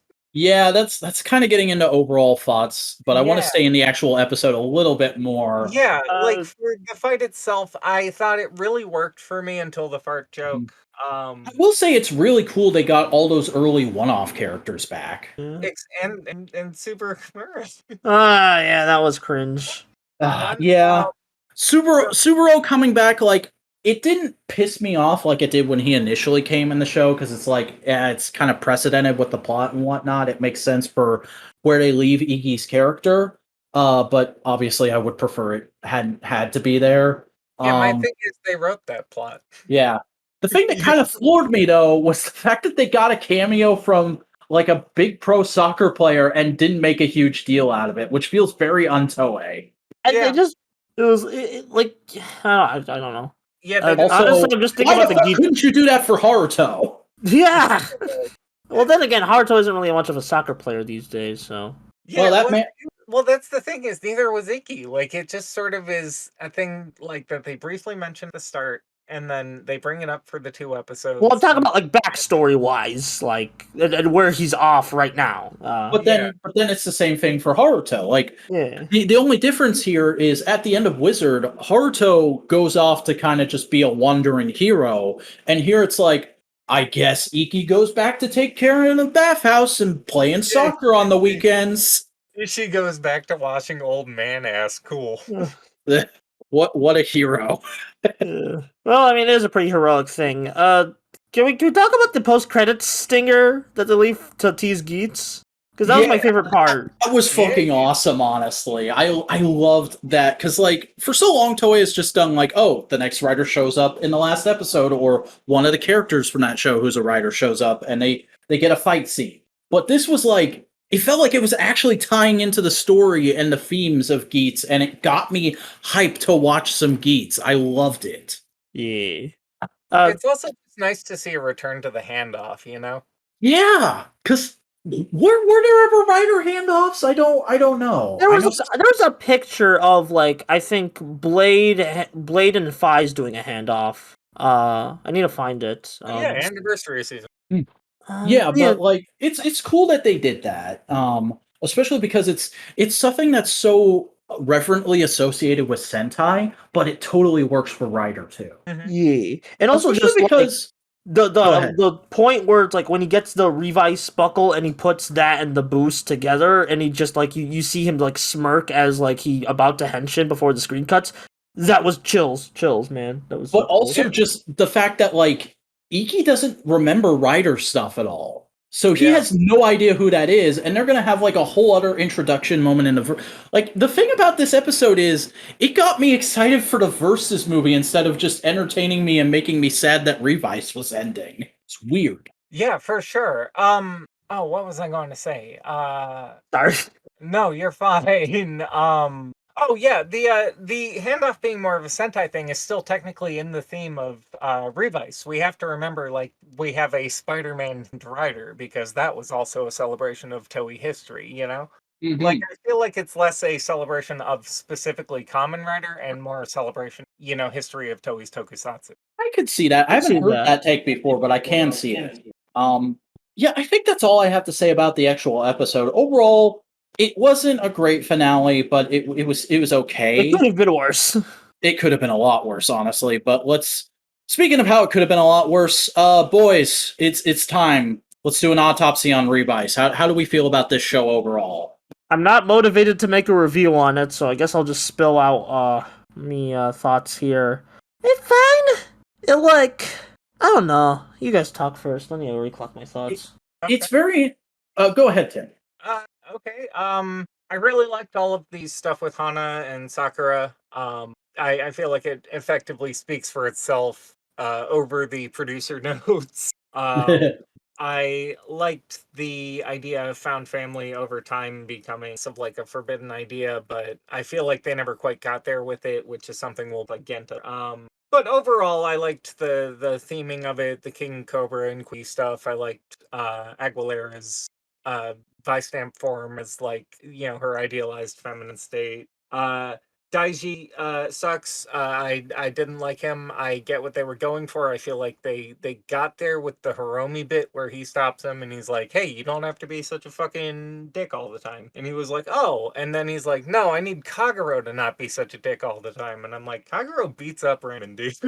Yeah, that's my biggest gripe with the show, honestly. And we've talked about it to death on this podcast. But, like, Daiji could have been the best character in Revice. There's a lot of conceptual stuff I love about him, but they drug his arc out so much, and it really hampered and damaged the pacing of the show on the whole, I felt. Yep. Daiji is Guy if Guy went, oh, my dad actually did love me. I mean, I don't know if I 1000% agree with that, but Yeah. I can see why you have that Like, take. ultimately, he literally internalizes the abuse that he, generated from that time that like his father went nuts on them, like Iki. Like, it's really interesting how quickly they zoom past all of this stuff with Genta. Well, that was more Veil than Genta. But they're the same person. These Kinda. demons are manifestations of themselves.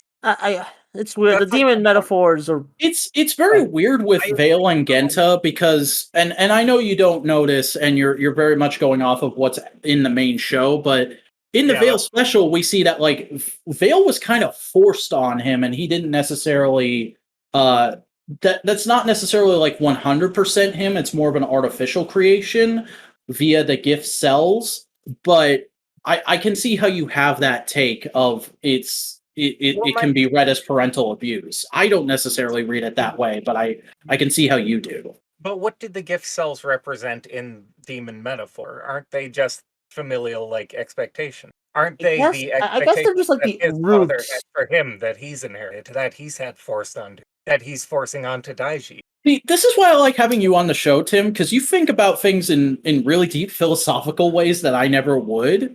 Like, he Like, keeps doing this thing every time Hikaru comes over where he's like, oh, is this your boyfriend, Sakura? And then she punches him. Like, I feel like they put these into the show for a reason, you know? and I feel like see that's the thing is like you're reading it as very much a metaphorical familial expectations thing, whereas I'm like that's just them trying to make the show feel more real and grounded because it's supposed to be about a family, and that's like a real thing that happens in heteronormative families. Exactly. That's the thing, is that Genta never really overcame Veil, and that's why he has to build the Death Stream drivers, so that he finally can move past that pain and become a physical like effigy for Daiji to look at and say, hey, you're never too late to change, which I believe they come right out and say at the end. Yeah, they kind of do, but like I don't necessarily think that that message is bad. I don't like that they tie it so closely to familial relations and like always relying on your family because it's not an ideal I super agree with, and it's very traditional and very Japanese, and I understand why they'd put it in this show because it is a Japanese show. But It's just like I wouldn't say it's Japanese. I just like family is like, and like Kamen Rider's done a lot of found family stories before. Yeah. But like, and it's just so it's just this is a different take because Kamen Rider, like, I think outside of like Black RX hasn't really done with like families like that much, and this was like they're yeah, like, oh, it's usually the writer's parents are either explicitly dead or not brought up. or evil. Uh-huh. But that's why that's kind of why I do appreciate, like, I feel like the strongest points in this show are Sakura and Hana and then Genta and Yukimi. I really like how those because we two watched the relationships. special that doesn't really have to do with the base show. And That's I the thing, I yeah. get that, but like I still feel like those are the two strongest sets of characters in the show, which is a real shame because we haven't said any fucking thing about Iki and Vice, and they're the main characters, and like they're not bad, but they kind of just feel like they're there a lot of the time in the show. Okay, in my opinion, they were focused on quite a bit in the first half. It's just second half they started like kind of like losing prevalence, and During it's the just second half, first off, I just want to say I agree. I don't think that the message of being able to, overcome your demons at any point is bad. I just think that Daiji is an example of it. But second, in the second half of the show, they literally have Iki get tased unconscious for like multiple episodes, several times, and then have like Vice take over him. I agree. Yeah, they're treading water. Yeah. And that's I'm weird. glad you also were tweeting about that today because I had forgotten about a lot of that. And also, that treading water could have been where they put this special information. The special should be extra information that augments the context of the stuff that's already going on, like with Zero One, like with Saber. It's a weird thing because I also feel like it's just a symptom of a larger problem with not just Rider but Toei productions in general over the last 10, 15 years where they've been moving to making more and more side content, and now that they have the streaming service, it's like they have a license to just do unlimited amounts of that shit, which isn't necessarily bad, but it can lead to bad results like it does here, where like you said, there's a lot of filler in this show that could have easily been like the mystery or the Veil special. the missing context that they later follow up on, like you've already seen that. And it's like, especially as an English-based viewer, I have to wait until subs drop on these, and people do not prioritize side projects.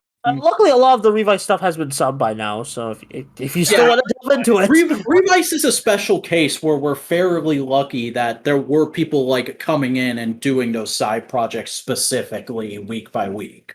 But that doesn't always happen. Yeah, exactly. So- Tamaki, I thought was great. I'm sorry? Tamaki, I thought was really yeah, great. we love him. Yeah, We stand. Tamaki best boy. Tamaki best boy all years. Kind of death. And Hiromi. Yeah, Romi's great. I understand why the fandom loves him. Hiromi's great, but he definitely could have used more development. Like, yeah, My thing is, The fact- I feel like Hiromi is designed to sell. Like, Hiromi is designed to be idealized, to have no flaws, and like that's cool and all. I think that that's a good character to have. It just doesn't make me particularly invest in. You know what I mean? yeah, fair enough. yeah. I mean, Um, like we did never talked about Dear Gaga because that like came out and Did that get subbed? I never Yeah. saw that get subbed. Yeah, apparently both episodes got subbed. So Okay. Well, we can look at that next week then. yeah.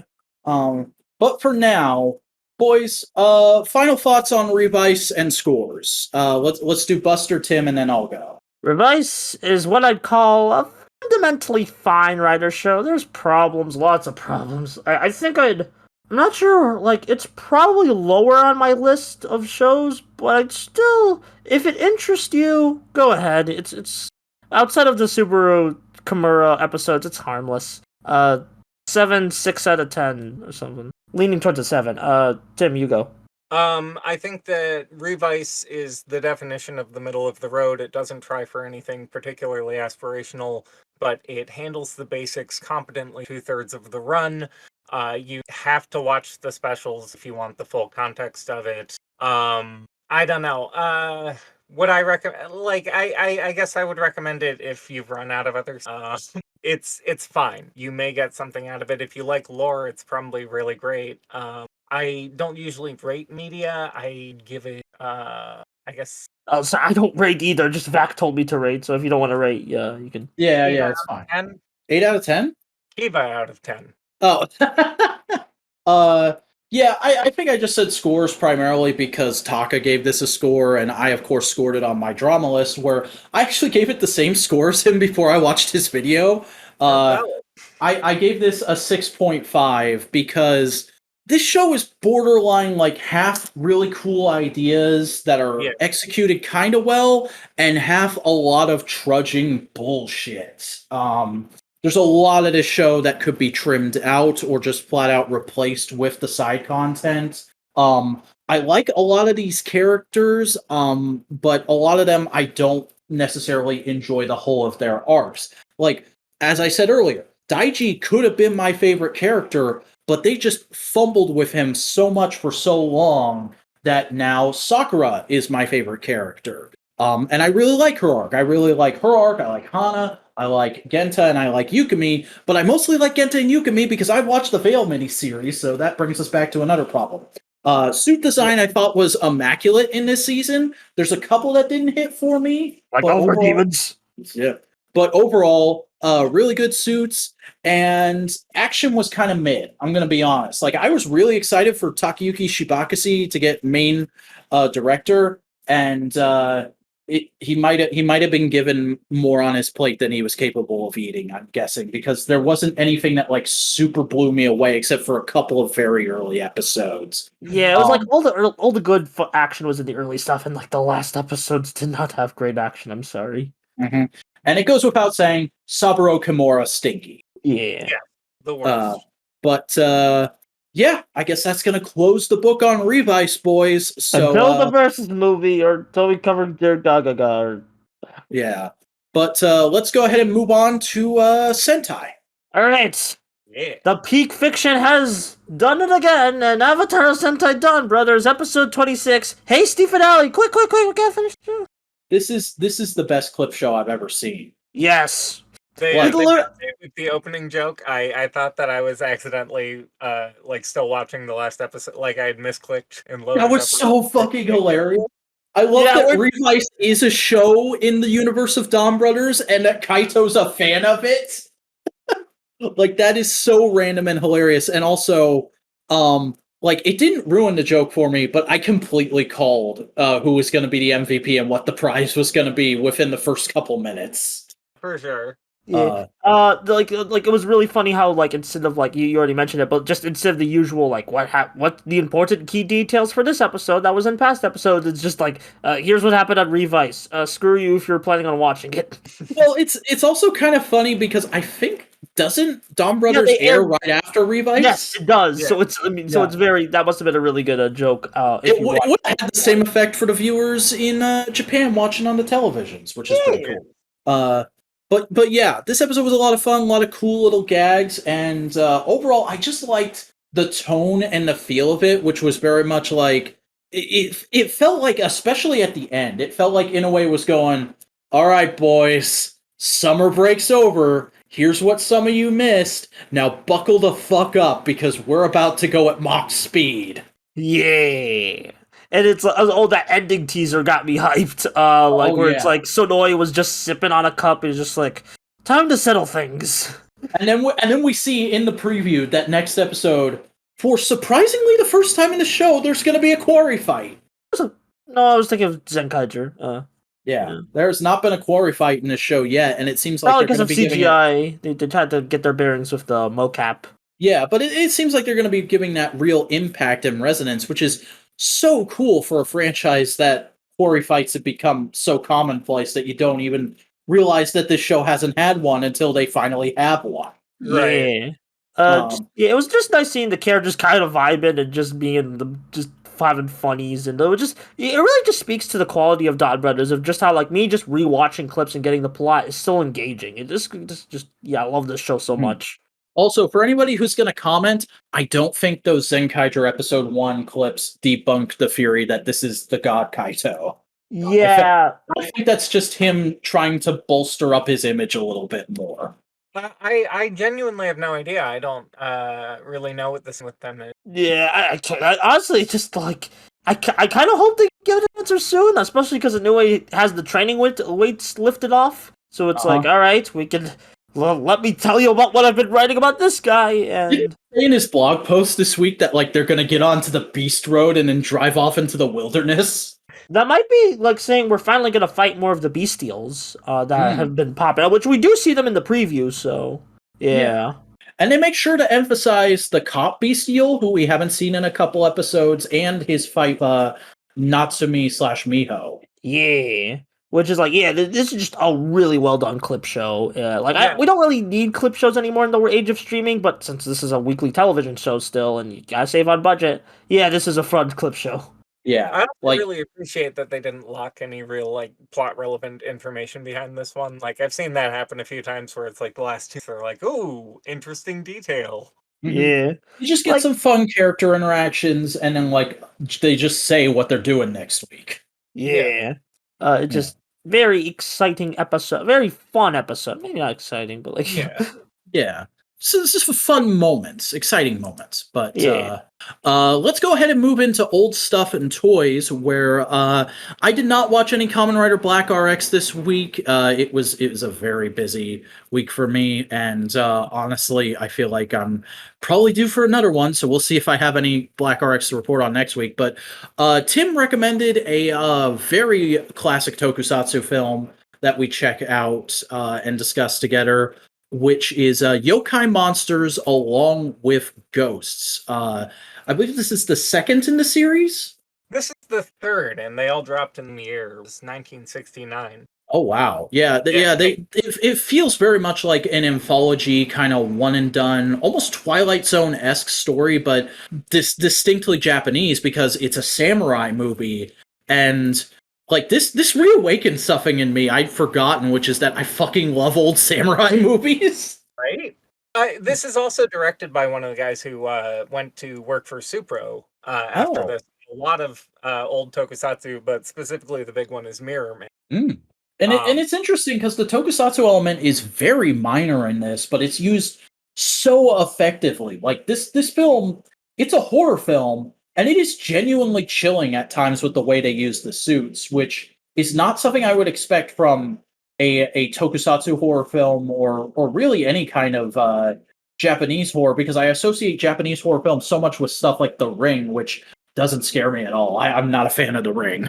Well, that, and remember, so many of the landscapes and set shots are also part of tokusatsu. Like, those trees aren't warping themselves in that weird way, you know? That's all manufactured to give this sort of ambience to the way that it's lit. These are all tokusatsu techniques, and I think that that's why it's important for people to go back and look at the classics to see where the roots came from and how they evolved into stuff like, Decker having a giant 3D lighted screen or whatever.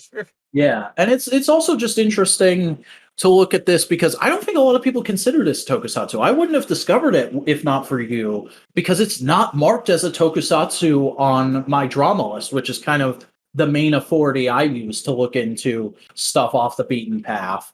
Well, the thing that I was trying to talk about in that Yokai Monsters 2 video actually is that, America has a very distinct and I think reductive view of what tokusatsu is. Again, I feel like a lot of people interchange it with Henshin Hero. Mm-hmm.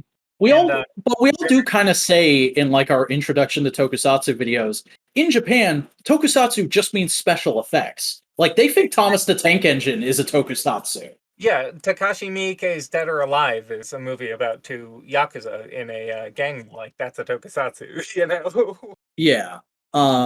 But yeah, I really enjoyed this movie, especially because it's got a really solid kind of core story. Yeah. I really like the little girl's journey and kind of the different characters she meets along the way. It gave me, yeah, really solid acting for the time. It gave me Lone Wolf and Cub vibes. Right? And I also just really enjoyed the sword fighting in this. As I said, I forgot how much I just love old style sword fighting, because if they made this movie now, there would be all kinds of quick cuts and clanging sound effects, but here they just pull their swords out of the scabbard and it's almost completely silent, and they start thwacking at each other completely clumsy like it would be in an actual fight back then, and that's so entertaining. Or more importantly, sometimes they don't pull their swords out at all. Like I was noticing Hyakutaro barely draws his sword because he gets that premonition from the blood in his teacup. And like he spent the majority of his time in the movie fighting against people just using his fists, just grappling and throwing people around, Like it's a really cool little theme running. Yeah. Which, by the way, is also a Western. I also loved the reveal of who the dad is, which I won't spoil because I want people who listen to this podcast to go check out the movie. Yeah, but like, it's really well done in that like you as a viewer can kind of figure out a couple seconds before it happens, but it's still really impactful when they make it explicit on screen. Right, and they feed you enough clues that like you feel like you should have seen it early on, but you really will be together as the main characters are. Yeah. So this is a fantastic classic piece of tokusatsu media. Again, it's called Yokai Monsters Along with Ghosts. I watched this on Internet Archive, so anybody who wants to check it out, definitely hit that up because I think it's well worth your time. Yes, it's also available on Shudder, and if you have the Arrow channel, it should be there. If you no access to those and you prefer physical media, the Blu-ray collection from Arrow is peak. It has so many, and they're all fantastic. But there's something even more classic that was watched this weekend. That was not either of us. Though I'm pretty sure both of us have already seen it. So, Buster, why don't you give us your thoughts on Godzilla 1954? Nice. All right, Godzilla 1954. It is really cool. Like, it takes a while to get going, but like that all movies do. But like the second half of the movie is super compelling, and like it pulls no punches in critiquing the events that inspired it, like the nuclear bombing of U.S. occupation. I was doing a bit of research before I came onto this podcast about the movie. I was just very fascinated by the history that inspired this film. It's honestly.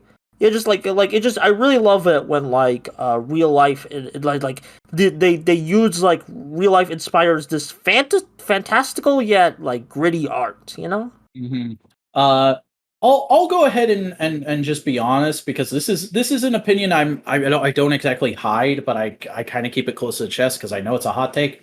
I'm not a huge fan of this movie. I feel like it's very of its time, and like the better parts of it have a real tonal dissonance with the other parts of it, which is like I feel like this movie is at its best when Godzilla is on screen attacking the city, and the rest of the movie is just a little dull. Yeah. But it is a classic for a reason, and it's really good and interesting. But the thing that makes it interesting for me is, like you were kind of hitting on there, Buster, the behind the scenes of the movie and why it happened. Like I almost like watching reviews of this movie that go into the history more than I like watching this movie itself. Tim, got anything to say? Yeah. Are we talking Japanese one or The Japanese one, I did not watch the American. I might watch it later just to have like technically The just to see content, the yeah. differences. But like I watched the subtitle one. It's on YouTube actually. You can go. Yeah, Yeah. fair play. I mean, obviously, I'm an old head. I think it's a masterpiece. Godzilla and I share a birthday. This should surprise nobody. I think, yeah, it suffers a bit from exposition. That's more, as you say, a product of its time. But I think that it being a product of its time is what makes it so significant. It gives us a very grounded and humanist view to post World War II, and especially post Hiroshima, Japan, which Yeah. is very hard to come across, especially given how much Japanese legislature effectively shut down that discussion in media. Like, we know that Kamen Rider famously can't use swastikas anymore, you know?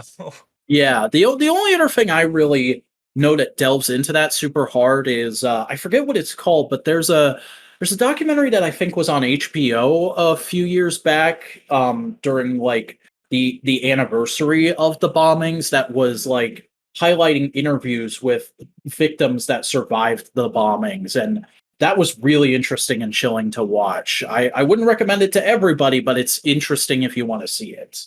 Sure. Like, absolutely, get yourself informed about World War II. You'll understand Japanese media a lot. But yeah, I mean, I wouldn't call it a perfect movie by any means, but I think it's one of the most made in a lot of ways. Yeah.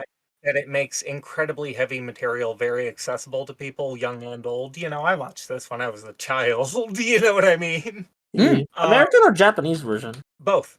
Oh, nice. Yes, I was a Lee reader. I like I think Yeah. everything about it, the expressionism of the shots is it's callbacks to, you know, German expressionist horror like Nosferatu.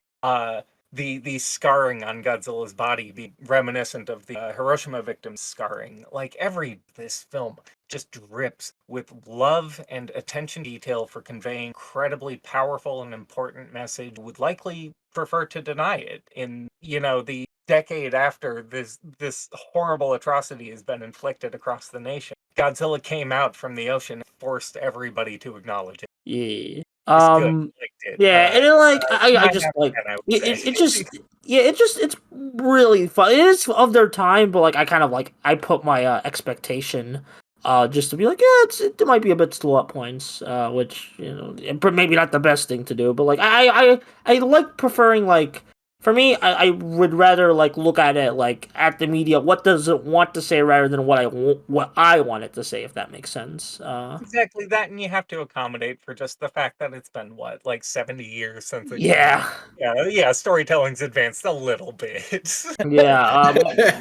Yeah, and it's just I just acknowledge that like humans in Godzilla won't have like I've kind of like I used to have this problem with monster movies, but now I've kind of just like accepted it where it's like oh the humans don't have like individual personalities, but like I kind of like they do like little bits, but like I acknowledge that that's not the point. The point is they're like here to serve a message. If that makes sense, I don't know. Yes, it's very much a Lovecraftian cosmic horror thing of like the people are there, but they're insignificant in the wake of this destructive force that we all have Yeah, to sort of take a moment to think about in our lives, you know? yeah, I think that's a good way to put it. Yeah, I definitely agree. And I think that's everything for this week. Is there Yep. anything we forgot? The live Demons v Cinema coming at you May. Oh shit, that's right. I should have had that in the news. Yeah, there's going to be a Live in Demons v Cinema. We'll probably get it fairly quickly since thanks to the streaming service. But Is it just live? It's not Ability Live? I think he's going to be that, but it's just easier to just say live. Yeah. But yeah, I think that's going to do it for this week in Tokusatsu. So Tim will be back for one more week next week to talk about the Geats premiere. But until then, Tim, why don't you go ahead and tell the good people where they can find you across the internet? You can find me at channel Zaya Enterprise America, where we'll be having a very special guest and looking to how Kamen Rider was secretly cowboys the whole time. See, I have a Twitter at Adamatsu Janito. I have a Twitch. I have a Twitch at twitch.tv / Kamen Rider Thouser. So those pretty much are the big. If you want to branch out from there, go nuts. Everything will be in description. All right, and Buster, where can people find you across the internet? YouTube, Buster Corp. I do whatever video I'm feeling like I'm itching to do that morning. Like, yeah, why not? I'll talk about the Energy Chasers hoax. But I also have a Twitter if you're interested in that. It's BusterBully3, where you can see me. I don't know where you can see me. What do I do on Twitter? I don't know. You talk about things. Talk about things.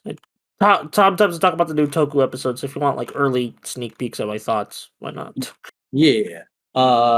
And I am the Vacuuminator. I make Tokusatsu video essays on YouTube. You can find me at youtube.com/thevacuuminator. I'm also on Twitter, tweeting and twitting about every little thing that pops into my head at the Vacuuminator. And I post action figure photography to my Instagram at @the_Vacuuminator. But folks, that's going to do it for this week in Tokusatsu. We hope you'll join us back here next week to find out whatever happens that week in Tokusatsu. I'm assuming one of those things will be the Geats premiere, but I don't know. It could get delayed. Anything's possible. Bye.